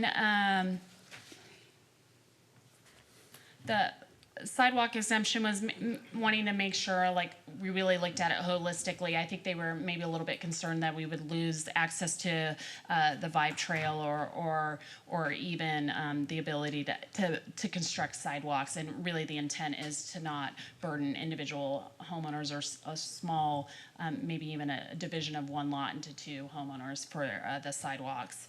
And then for the signage, I don't remember why there was a Anybody dissenting from vote for planning and that. zoning had any concerns? Just so that way, if they're ever addressed, if you don't mind, I'm just sorry. I know we're about ready to approve it, but I just want to hear your feedback because we appreciate it. Stiff walking up here. I've been sitting a while. Yeah. Yeah, I'm sorry. I'm the same way. We Yes, sir. sympathize. Was there any concerns or any of these amendments? Because I know there's a lot. Was there any concerns that from your commissioners there that had any questions on or? We walked through it like you have. Okay. And really, we found no problems with the signs, the amplified music, anything like that. What it really was, the discussion was sidewalks. Okay. And why, and indeed, it was correctly represented as there was concern about vibe trails or, other issues regarding public access and so forth. But the core of that was, though, we want to do infill, and in this area is one good area for infill. Okay. Of homes, for instance. You can see that up and down Burleson all over. Are you going to burden some of those people with building a sidewalk when they're on a budget to build a home? And in one case, I know there was a home that was on a corner, and the burden of pouring a sidewalk around a corner lot would be prohibitive even building for an individual. So it's that kind of concern where you're really wanting to make sure we can get some infill here without burdening people with this extra cost. Because if you know this area, it's all ditches, utilities, the pools, Gutters. How's any homeowner going to account for all that? And that was a central concern with that. The other thing that we talked about was the one that was scratched. I don't know if you want to hear anything about the one that was scratched. I'd like to hear on that. I thought you might. So we did consider your time. I will say that right off the bat. When we discussed whether or not council should give approval for late night construction or it be a building official. We really don't want to make your agenda longer than it already is, okay? But we really balked at the idea, half of us, it was a 3-3 split, which is pretty unusual. Yeah. Half of us thought that it was really perhaps an issue with the language of the ordinance. Okay. It was too wordy, I think was the term that you used. It was too wordy, too easily misconstrued or misread perhaps as a result. The other thing was that we were not comfortable with, speaking for myself most particularly, comfortable with leaving this kind of decision for late night construction in the hands of a building official, which is not a person, it's an office, it's a position with the city. And that person, in my view, could be unfairly burdened with requests for late night construction and not be as accountable to the city citizens as would the city council. Now, I think also if late night construction rises to the level of a city council hearing it out, then the message is the city council cares about the environment that the citizens are living in. And that means that it's a high bar, admittedly, but that's a message, I think, in having a high bar, that this is something that we need to really give consideration to by elected officials. And since you're asking the questions, I'll just bring this to mind. Once when the Lehman expansion was happening, right? You yourself brought up the concerns about the construction equipment and the impact on the neighborhood. My point was, I brought that up, but my point was, how much do we also have to be concerned about just the other neighborhoods and what they may be burdened with? So it's split 3-3. When it comes back with new language, we'll have to visit that. But my position, and I think among the three of us, it was fairly clear that it was an issue of how high our bar do you set. Now, time's money. I made that point. We all know it. And so you want an efficient process for getting your construction. But on the other hand, we all know that citizens of this town, some more loudly than others, have been really giving us a lot of heat, all of us, about the inconveniences of the development in the city. And so we have to, at critical points, in my opinion, really take that into consideration. This is not small stuff when you build a development or a retail project within 600 feet of somebody's homes or a subdivision. So our thing was have a high bar and let them come if they need it, let them come to council and talk about it, rather than putting the pressure on a position of building official.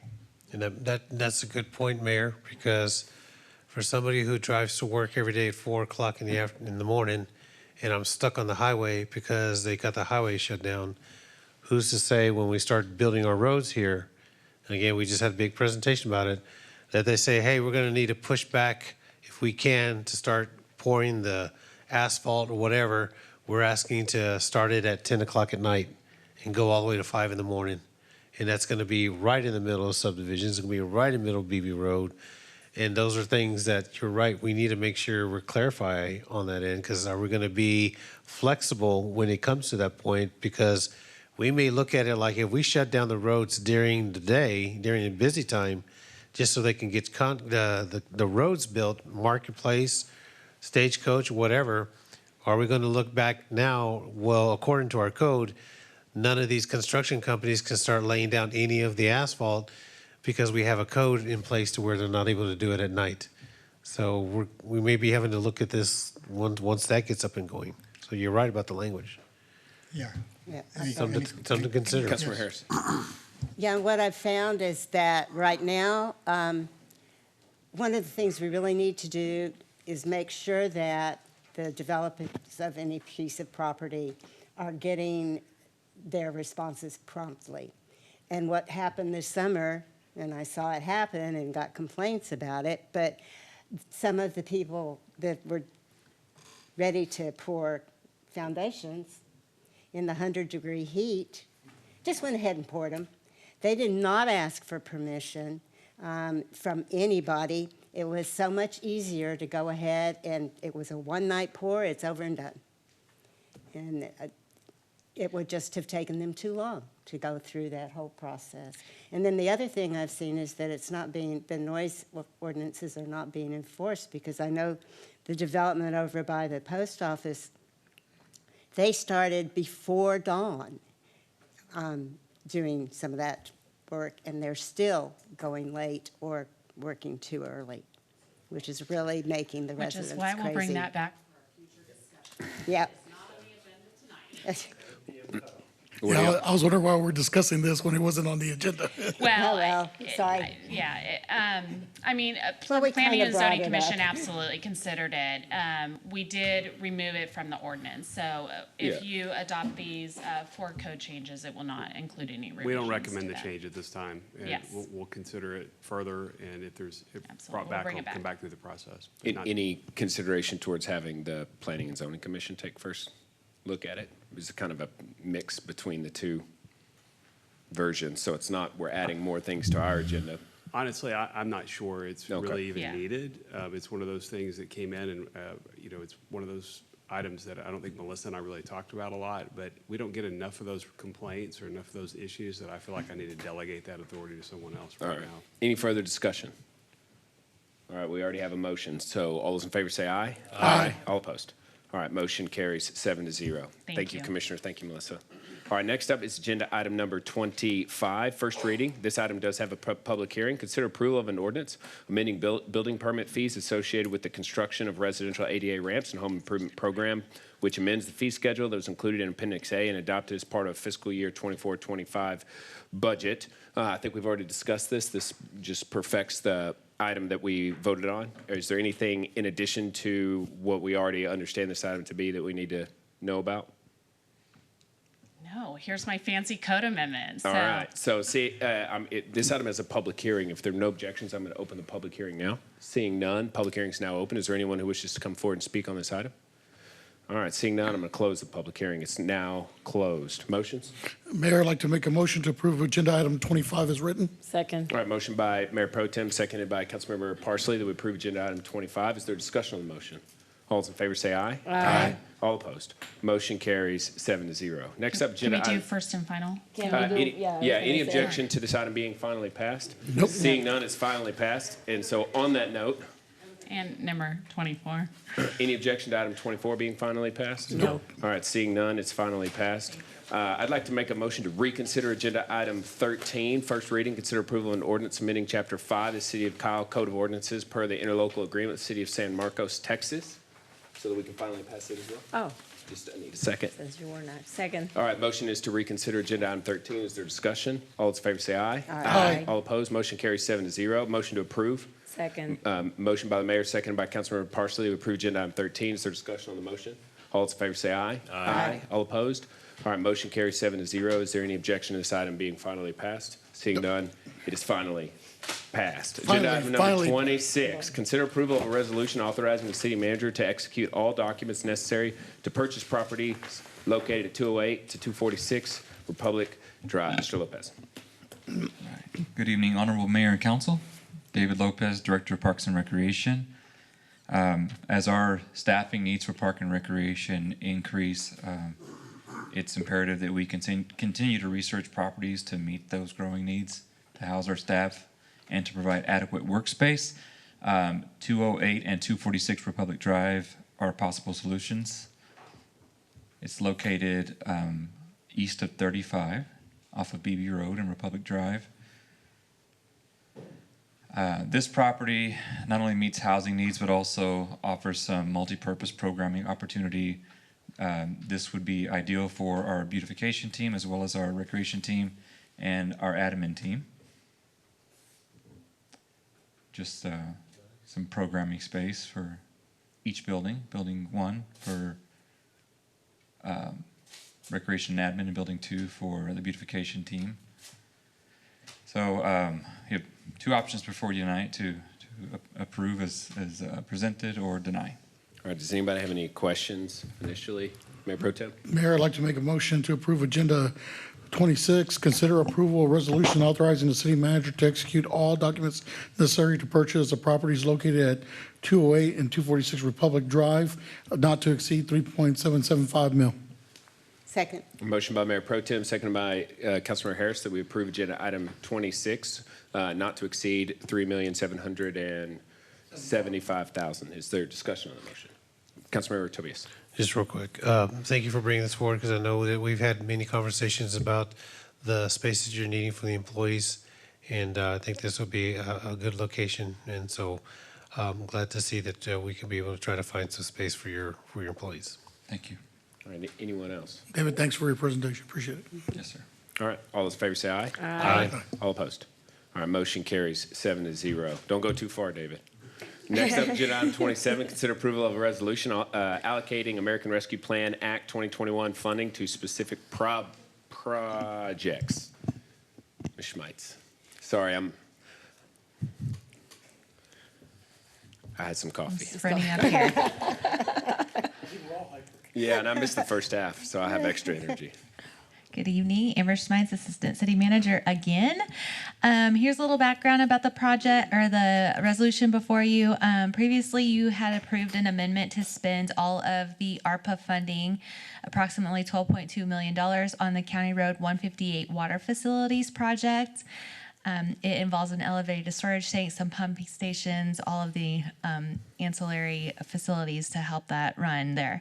However, the funding for ARPA must be encumbered by December 31st, 2024. So this year, so we have just a few months left. We have 100% design on the elevated water storage tank there, the ground storage tank, and the pump station. It was completed on May 17th of 2024. They sent it through to be reviewed by the FAA, and it was found to be in the flight path of the San Marcos Regional Airport. And they have denied the design as of this time. And San Marcos Regional Airport filed a complaint against the storage tank. So this has a funding impact to ARPA due to the changes in the project. We would like to make sure that we take advantage of these federal dollars. They're very easy to spend. We just need to apply them to other projects. So that's what we're here to ask you for permission to do. We would still like to apply $7.8 million approximately at the water facilities for the ground storage tank, the pumping station, etc. We have a $2.36 million non-potable water project coming to you soon. And then we can apply for we can apply some of these fundings for the past purchases of property, so for general municipal purposes. And so the remainder of that, we would just like to apply for some of the purchases that we've done before. So your options are to approve or not approve, and of course, we recommend that you approve the resolution so we could move forward. All right, thank you, Ms. Schmeitz. Does anybody have any questions? Motions? Councilor Zuniga. Yeah, I mean, the only thing that I have reservations with is spending the money from the elevated storage tank and moving that.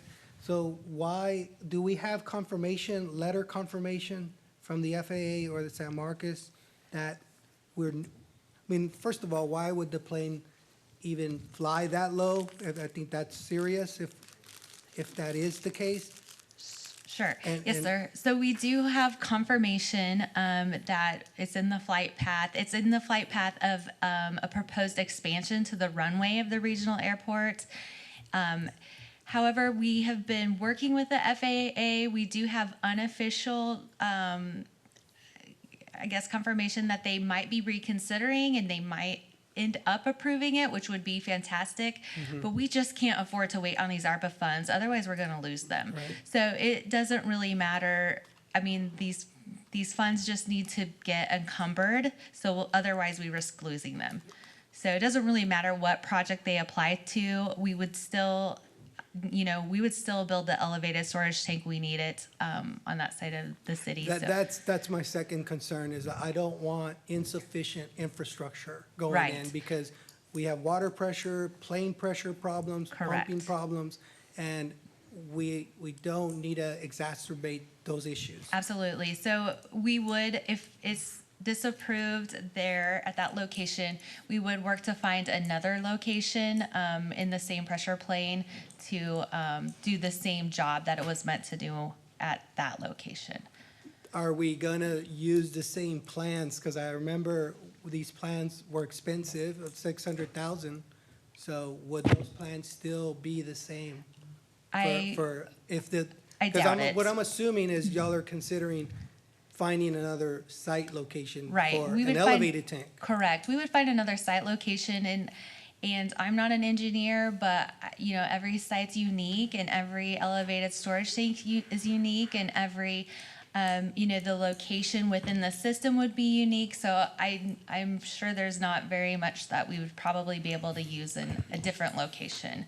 Our fingers are crossed that we can proceed with having it at this location. That would be fantastic. But we are going to be able to build the ground storage tank, the pumping stations, all the other ancillary facilities, and we will still be able to take the water that ARWA is sending at that particular take point without the elevated storage tank there. So we can still take advantage of ARWA water, we can still take advantage of the ARPA funding, but we may have to move the elevated storage.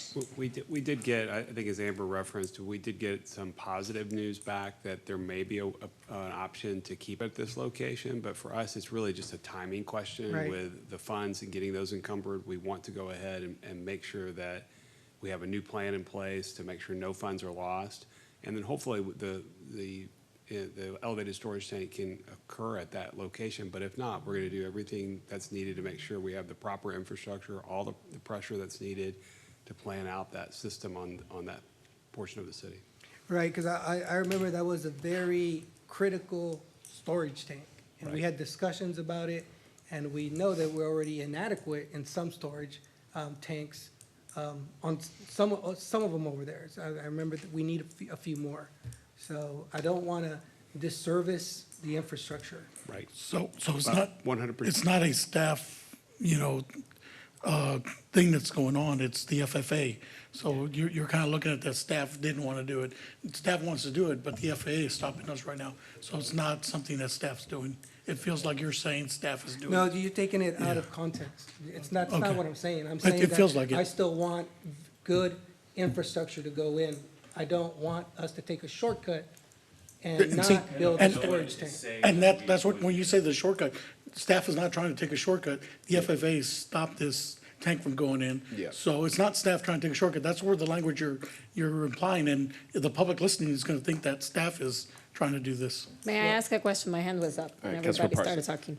So if we are not able to build the elevated storage tank in the location we have, we're gonna be using, just to make sure that I understand, the funds, ARPA funds, somewhere else. We're still gonna have the incoming water and build the infrastructure with it. We are just not gonna be using the funds for the elevated storage tank at that location. Exactly. Now, in the future, if they were to approve for us to build that storage tank, there will be additional funding that we can pull from somewhere else. Correct. There We'll you go. pull, yeah, absolutely, yes. And Mayor Pro Tem's correct. This is not a staff choice. We are not No one choosing has to- said that this is a staff thing, but I'm also concerned that the developers were gonna pay for some of the cost of a storage tank. So how are we gonna work that back Well, out? that's why he's saying it's in there that we are gonna spend 2 million in property acquisition, which is not something we can control. If the storage tank cannot go in there because it's in a flight path, what are we gonna do? Well, what I'm saying is, are we rushing this because? Water is coming, we have to do something, Miguel. All right. Well, hang on. Yeah, so we're having two different discussions at the same time. One is about building water infrastructure, and the other is about using the ARPA funds. Right. So this is absolutely the right thing. So for example, I think you put a couple million for the downtown property acquisitions. Correct. That's cash that we just spent that we get to back channel in and fill back up into the general fund that can then be applied later. So it's really about cash flow management and then seizing 100% of every grant dollar that's available to us. Separate from all that is the elevated storage tank project that we're Right. trying to build, that we have a problem with, that I'm very confident that we're gonna get resolved one way or another because we don't have a choice. We are gonna do it the right way. The right way, that's what I want to hear, that it's still planned and designed Yeah. to sustain and stabilize the Yeah. infrastructure. Absolutely. And to your question about developer, we would charge the developer impact fees, which is what we are going to do with the original design. So regardless of where it's built, we will still charge the developer the impact fees to pay their fair share of that infrastructure. And what you might even want to add to that the developer originally was going to build this, but what they wanted in exchange for building it and paying for it, which you noticed, was sort of to apply impact fees for their future development that they hadn't built yet, and get credits for those at the old impact fee rates. And then, so essentially, by allowing them to build it, we were only getting half the dollars that we might have otherwise gotten from them. So the impact fees, we said, no, we'll build it, but you're gonna have to pay the higher impact fees, which will recuperate significantly more than the cost of the elevated. So it's just better. That's right. It's better It was going to financials. be a better design, is what I Yeah. heard. And so it was a better design in that we're building it better, enhancing that water storage thing. That's why I was kind of wanted to keep it at that level that we had intentionally designed. Yes, Yeah, sir. I guess my point is just to say, sometimes when we ask developers to pay for things up front, we kind of shoot ourselves in the foot because they get such a better deal for their cash. The cost of capital for us to get their money means that it might end up costing us twice as much down the road.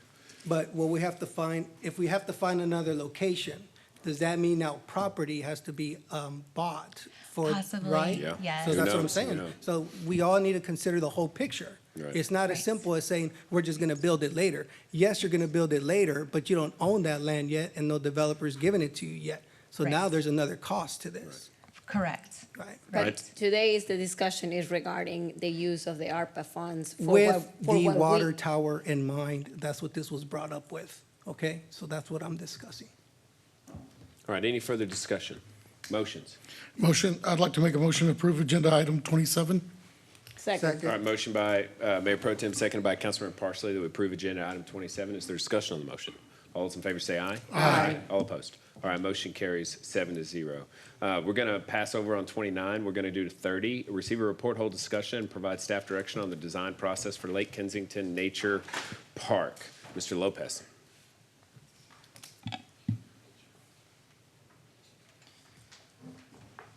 David Lopez, Director of Parks and Recreation, here to talk about Lake Kensington Nature Park design.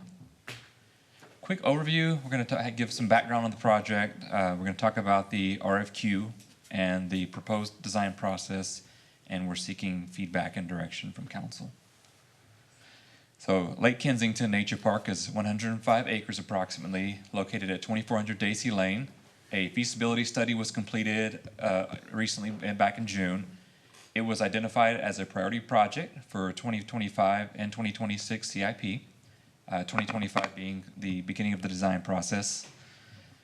This is to be programmed as a premier nature park for the city with a healthy budget of $17 million. And the RFQ for design services was advertised last week on September 23rd, and that will close on the 17th of October. So for the RFQ, we have set the following criteria for selecting the appropriate firm to design this project for us. We're looking at experience and qualifications. We're looking at their ability to effectively engage the public and do public outreach sessions with design charrettes. We're looking for comparable projects and references they've done, particularly with nature parks. And we're looking at their methodology and scheduling strategy for such a project. For the design process, as I mentioned, we've got an RFQ out, and so we're going to be assembling a panel to review those RFQ submissions. And I'm going to talk about some items we're going to need some direction on. But the contract that we're going to start with is for preliminary engineering report. So that's going to be designing the concepts, gathering public input. As I mentioned earlier, doing design charrettes. We want to bring 2 to 3 concepts back to council and park board for consideration and feedback. And then we want to bring a full design contract back to council for the decided on concept so we can go into development of construction documents for the project. What we need direction on is if the council would like for us to assemble a task force for the project, and if council does provide direction to assemble a task force, we would come back next meeting with a resolution for consideration for the task force. And at this time, I will take any questions or feedback. All right. Any comments for Mr. Lopez? Mayor Pro Tem. Yeah, I think just with all our other park projects, we've always had a really a task force in place to bring council, a lot of feedback as we were going through the process. I think it's wise to go through that same pattern that we've gone through. I mean, it's proved really good with our other park projects. So to have a task force, I think is going to be crucial, and I'd love to suggest that we do that. As Dias. Additional thoughts? Same thing. We've always had that, the three-person task force to be able to help bring some of the concepts on that in. I'm in favor for this. I've talked to several people in the neighborhood nearby in Kensington and in South Lake. Very excited for the possibility to have that nature park there. I would also want to continue to reach out to our public on this one. This would be a very huge deal for a project on east side of Cayo, but it'll be for the entire city itself. So if we can engage whenever we do come up with concept designs, we can come up and do an open house for the public, whether we could do it there at the local school near Science Hall or wherever, and then just get that feedback from the community on that end, and be very excited to see what else the Parks Committee would like to just make suggestions on as well. I'm very, very excited for this. All right, anyone else? I figure the two who've spoken are particularly interested in serving. Is there anyone else that wants to serve? I see Dr. Harris. You good with that? Yeah, definitely. I'd love to serve on this. I think the experience I've had with the other parks in our city would be beneficial for this project. So I'd love to bring my experience to it. Councilmember Tobias, having this in your backyard, your neighbor precisely, I think it's a great idea. And Councilmember Harris has shown a lot of interest in our parks. All right, anyone Served in else? our park board. Yeah. I don't believe that Councilmember Zuniga has served on any of these task forces in regard to any of the parks. So is this something you'd be interested in doing? I mean, I wanna let others, get involved with this if that's what they want. Y'all know I'm a library guy. So if this were a library, I would want to be on it. So. This is on the east side, Miguel. So that's a no. All right, I'd like to We'll give you a walk. make a motion to direct staff to bring back an ordinance creating a task force for Lake Kensington and assigning Mayor Pro Tem Rizzo, Councilmember Tobias, and Councilmember Harris for that task force.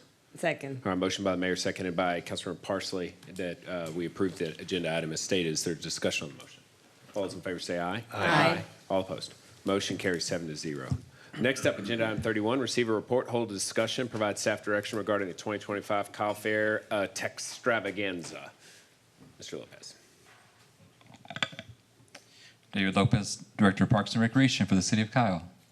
Here to seek feedback for Kyle Fair 2025 and 2026. Quick overview. So we're going to talk about history of the project, what we did well last year, what we feel we could do better. We're going to propose some improvements. We're going to give you a quick overview of the schedule, very high level. We're going to talk about the budget for Kyle Fair for 2025, and also get some direction and feedback for the future. So quick history, this is the 3rd annual Kyle Fair event. It's a free 3-day event. It's historically the 3rd weekend of May at Lake Kyle Park. We have live music, vendors, the Gathering of the Kyles contest. There's a VIP section, there's carnival rides. Before I left my former city and told them where I was going, they said, hey, that's where they have this big event with the Gathering of the Kyles. Everybody's pretty excited about it. I know it was featured in the local news there. It's a big deal. Things we did well, free. So this was a free event to the community, which is awesome. It's highly attended, and as I mentioned, it's recognized and renowned. Last year, staff enhanced the safety with additional fencing, centralized entrance, working with Texas State University Mounted Patrol. Added some revenue sources with food and beverage contests, vendor fees, alcohol sales, and VIP sales. They added additional air-conditioned restrooms, and in lieu of a fireworks that happened the previous year, they had a drone show, which I understand was also a big hit and was a lot safer. So those things, again, we feel like we did very well. Things we feel we could do better from last year. The operational hours for the carnival attractions. Get a contract that has better teeth in it so we get the right vendor who keeps the carnival rides open throughout the fair. So there's no disappointed families and kids who come and expect to get on rides and only to find out that they're not in operation at those hours. Of course, we got to combat the Texas heat better. So we're always looking to improve there, and we're going to talk about some of these things shortly. We feel like we could probably do some things to limit outside food or drink because it's sort of cannibalizing like vendor sales and some staffing operations. Also, we're going to talk about maybe some changes with the Guinness Book of World Records process, not to take away from the Kyle programming, but just some costs associated and dilution maybe caused by doing the Guinness Book of World Records every year. Last year we had a dip in attendance, and there was a very high cost associated, not attendance, but number of Kyles participating. Okay, so improvements. As I mentioned earlier, we want to improve the operational times of the carnival rides, and we want to do this by contract. So we want to write this the right way. We want to allow some reprieve from the heat with 2 additional 20 by 40 tents. We want to provide free water. We're going to talk about maybe providing some commemorative water bottles in case somebody forgets to bring their own water bottle, and then we reduce the amount of floatables from plastic bottles out there. We want to add more misting fans to the footprint of the site. As I mentioned earlier, we want to really limit outside food or drink to increase vendor sales. With free water, we don't have to worry about hydration or safety issues there. And we want to keep Kyle programming, but we want to maybe take a sabbatical for the Guinness Book contest to maybe build up those numbers. We still want to count the Kyles to see if we're growing in our programming and our advertisement and promotions, and decide, what year we want to reintroduce the Guinness process. So a quick overview of the schedule. This was a look at Friday. So on Friday, we want to do from 4:15 to 5 o'clock, the dance company performances. And then from 5 to 10 o'clock to do it's 5 o'clock in Kyle, which is basically the Margarita Contest People's Choice Award. We want to do local bands 5 o'clock in Kyle, I like that. from 5:30 to 8:30 p.m. and then have the headliner to close us out from 9 to 10:30 p.m. So that's Friday. Saturday is the Jackalope Run at 7 a.m., then gates open to everyone at 9 a.m. Then from 10 to 12, we'll have the dance groups perform. From 12:30 to 8:30, the People's Choice Contest for the food competition. From 1 p.m. to 8:30, we'll have bands rotating in and out and the Kyle programming intermittently. And then from 8:45 to 9 o'clock, the big drone show. From 9 to 10:30, the big headliner Saturday night. On Sunday is 12 p.m., we open the gates, have the contest winners announced, and then from 1 to 6, we have bands rotating in and out. So quick overview of the budget. It's $314,000. Last year we exceeded budget by about $100,000. So we want to contain those costs again, but we don't want to take away from the value or the excitement of the project. So, how can we accomplish that? Well, as I mentioned earlier, maybe not doing Guinness Book of World Records this year. That was ranged from $20,000 to $25,000 for that cost alone. Removing a second stage, we found that there was we didn't have to use the second stage. What we found was there were bands that were standing around waiting for the other bands to finish, and it's just, we didn't want to create any noise pollution or competition with the bands. So decreasing the number of performers, if we're doing and rotating the bands intermittently, we feel like we can tighten up on the number of performers out there and still not have any downtime. Even in minor transition time, we'll have a DJ playing. So, David, real quick on the stage. Yes. Let's make sure that there's fans up there, especially if we've got the sun coming down on the musicians, because we did have an issue with that. I just want to bring that up before we move on. Thank you. The other thing that I would suggest is that when you do not have a band anywhere near where the piles are gathering, because that was impossible last year. You could not hear to register them. Thank you. That feedback is noted, and we'll be requesting some additional feedback momentarily. So for the future of Kyle Fair, we want to maybe bring back the Guinness Book of World Records possibly every 3 years. Again, we're going to be taking feedback from you all. I'm also going to be sharing Park Board's recommendations, and I will say that all of Park Board's recommendations were a consensus.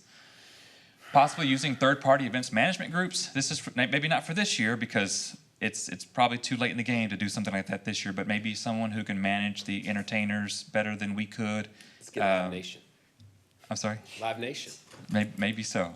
So yeah, that's an option for any component of this. If it makes sense to bring in a third-party operator or planner, we want to explore that option. Also, enhance the VIP experience and the prices per pass. I mean, we're not getting rich off of the VIP section. It's a positive feature of the fair, but it's mostly a pass-through cost with small profit margin. And then the recommendation to move possibly to November. Again, taking feedback. This isn't necessarily staff recommendation, but Parks Board did give some feedback. And for the 2025 event this coming year, they want to provide one additional set of climate-controlled restrooms, which we feel like we could get within budget.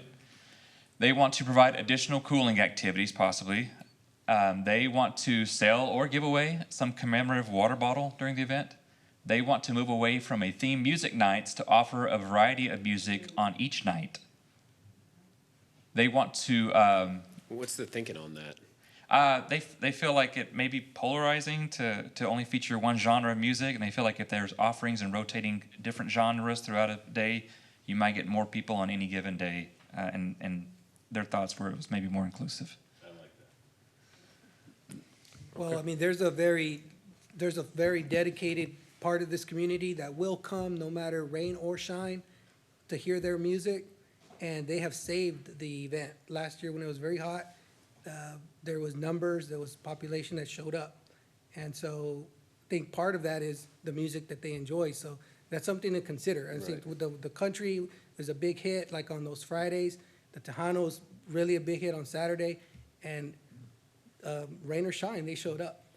So I don't know about a theme or music change throughout the whole day.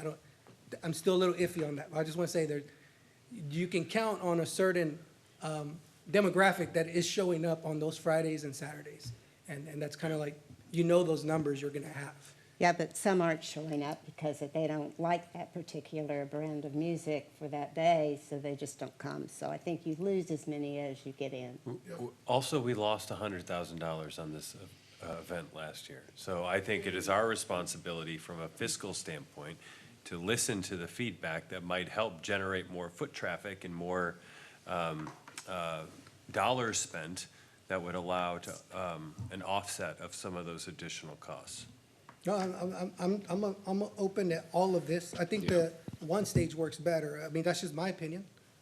I did see where there was conflict between music going on here over there last year, right? Because that was the first time we did 2 stages. So I like that idea. Okay.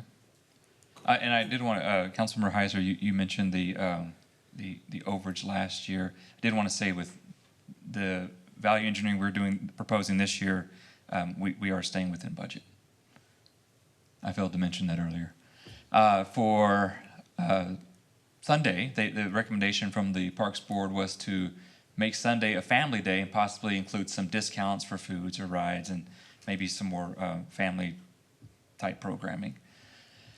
So that was for May 2025, and for future events, they want to continue to host in May. They said that's something to look forward to when school is out. They feel that in Texas, it's a roll of the dice whether November is going to be any cooler anyway, but school lets out. We've got a lot of school teachers on Parks Board, and they said the community really looks forward to this third weekend in May. So their recommendation as a consensus was to keep it in May.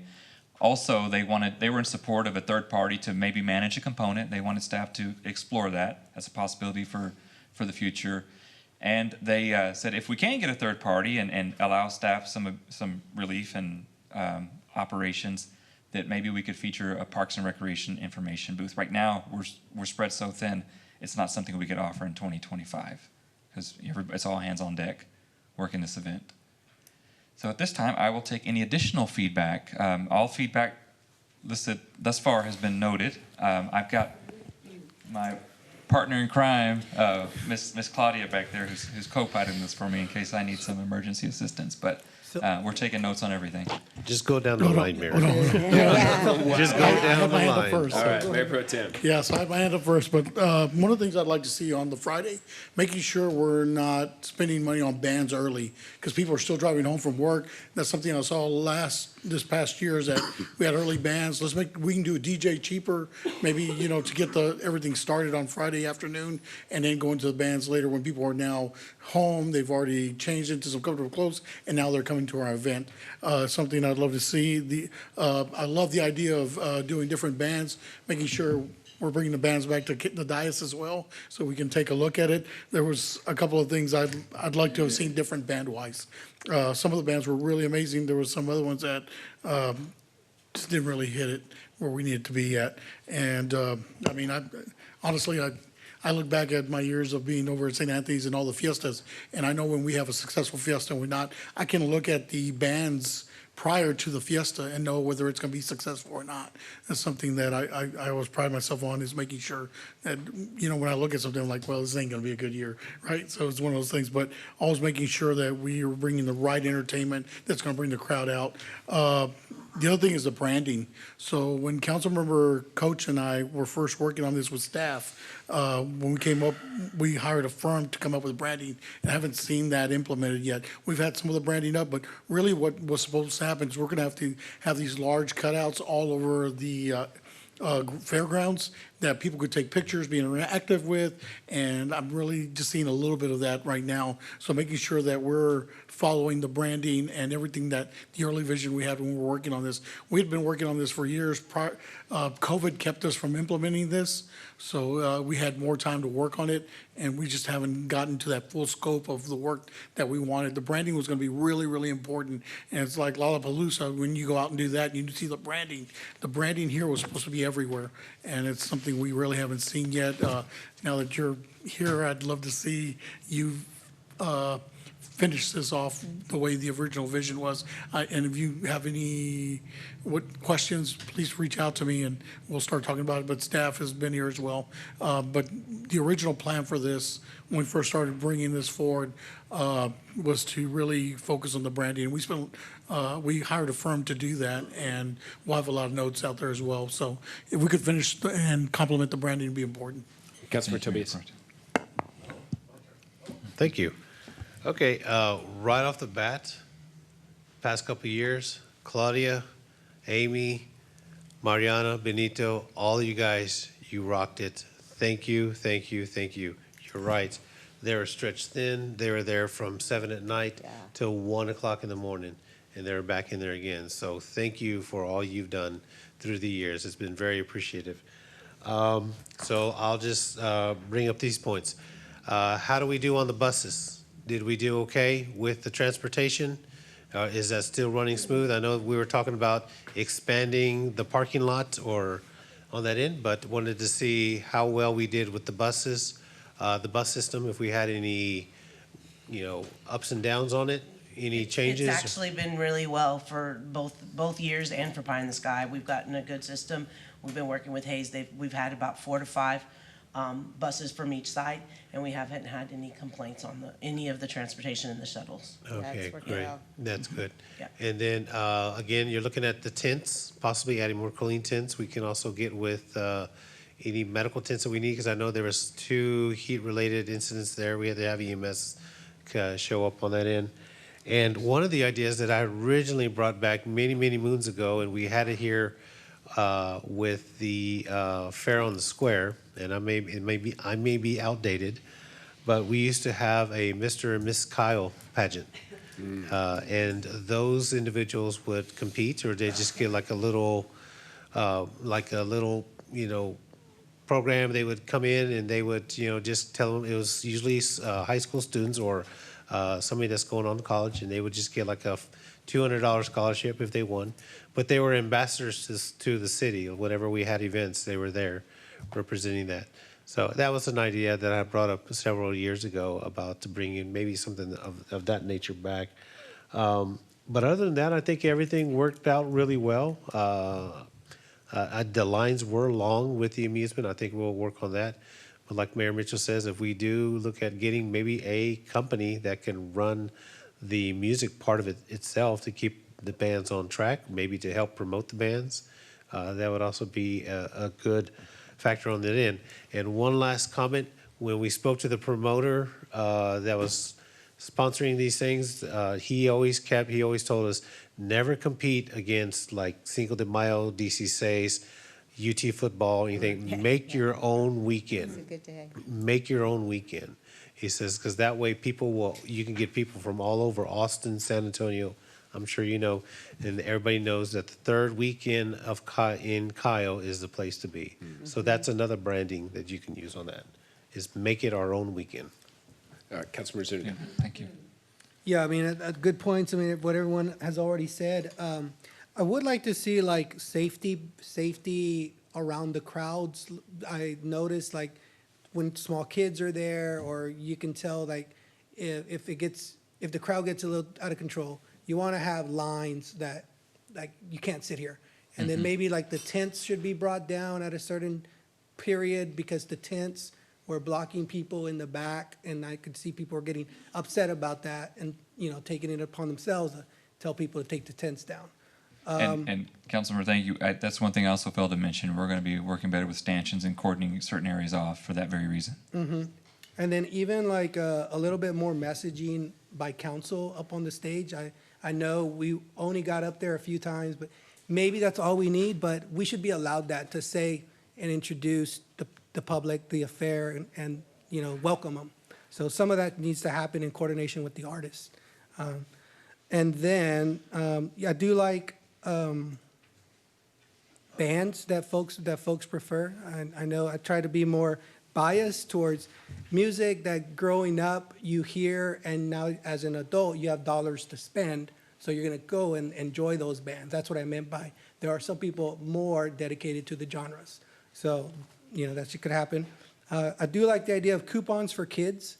I think that kids at school should earn a wristband that's free for the rides, or make a one-day free ride event. Last year, people reached out to me to help them get some kid coupons. It is a cost. It's like $20 a wristband for rides or something like that. Restrooms, gotta be clean out there. Cooling areas, lighting at the lake. And I do like keeping it in May as the third weekend, and not competing with other big events during the month of May. So those would just be my comments. Thank you. To you back. Councilmember Harris. On the Kyles, if we're going to go to not doing the Guinness every year, we need to have some sort of incentive to keep growing that group, or they just drop off. So I'd like for us to think about that. Not sure what that would be, but we had Kyles come from all over the nation, and a couple from outside, like Australia.